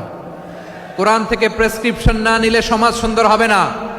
কোরআনের প্রেসক্রিপশন না মানলে রাষ্ট্র সুন্দর হবে না। কোরআনের প্রেসক্রিপশন অ্যাপ্লাই না করলে শুধু দুর্নীতি দমন কমিশন দিয়ে দুর্নীতি বন্ধ করা যাবে না। এজন্য কোরআনের আইন আমরা চাই কি চাই না? প্রিয় ভাইয়েরা, হিউম্যান রিসোর্স ডেভেলপমেন্ট, মানব সম্পদের উন্নয়ন, আমাদের সরকার যেন এদিকে নজর দেয়। আমরা যেন এই ব্যাপারে যত্নবান হয়ে উঠি। যাকে আল্লাহ যে যোগ্যতা দিয়েছে, এই যোগ্যতা দিয়ে আমরা যেন ইসলামের জন্য, দেশের জন্য কাজ করি। আমরা যেন আমাদের স্কিল ডেভেলপ করি, আমাদের পটেনশিয়ালকে ডেভেলপ করি। মোরালিটি, ভ্যালিউজ নিয়ে শায়েখ আহমদুল্লাহ আলোচনা করেছেন, এগুলো দিয়ে যেন আমরা আমাদেরকে সাজাই। আল্লাহ তাআলা আমাদের দেশকে তুমি নিরাপদ করো, আমরা পড়ি আমিন। আল্লাহ আমার 18 কোটি জনগণকে তুমি জনশক্তিতে রূপান্তরিত করো, আমিন। আল্লাহ আমরা হাতে হাত রেখে, কাঁধে কাঁধ মিলিয়ে, ভাইয়ে ভাইয়ে যেন এই দেশকে গড়তে পারি, আল্লাহ তুমি তৌফিক দান করো, আমরা পড়ি আমিন। আমার প্রিয় মহিউদ্দিন ভাই বলেছেন, হুজুর এমন একটা ঘোষণাপত্র দিয়ে যাবেন আজকের এই ঐতিহাসিক যশোরের প্রোগ্রামে, যেটা গোটা বাংলাদেশে মানুষ এটার উপর আমল করে। আমি যে কথাটা বলেছি এটাই, আসুন আমরা আমাদের জনসংখ্যাকে জনসম্পদে ট্রান্সফর্ম করি। আমাদের জনসংখ্যাকে আমরা যেন জনশক্তিতে রূপান্তরিত করি। জনসংখ্যাকে ট্রান্সফর্ম করে জনশক্তি দিয়ে আমরা যেন আগামীর বাংলাদেশ, স্বাধীন বাংলাদেশ 2.0 কে গড়ে তুলি। আল্লাহ তাআলা আমাদের সবাইকে কথাগুলো বোঝার, আমল করার তৌফিক দান করুন। এই জেনজি, ক্ষমা করে দিও আমাকে, অনেক ধমক দিছি, বকা দিছি। আল্লাহ তোমাদেরকে করুক, কবুল করুক, যশোরবাসীকে কবুল করুক, আদ দিনকে কবুল করুক, এই মেডিকেল কলেজকে কবুল করুক, ইসলামের জন্য বাদ ভাঙা এই জোয়ার এবং উচ্ছ্বাসকে আল্লাহ তাআলা কবুল করুক। হাযা মা ইনদি ওয়াল ইলমু ইনদাল্লাহ আলাইহি তাওয়াক্কালতু ওয়া ইলাইহি উনীব। সুবহানাকাল্লাহুম্মা ওয়া বিহামদিকা আশহাদু আল্লা ইলাহা ইল্লা আনতা আস্তাগফিরুকা ওয়া আতুবু ইলাইক। আল্লাহুম্মা আমিন।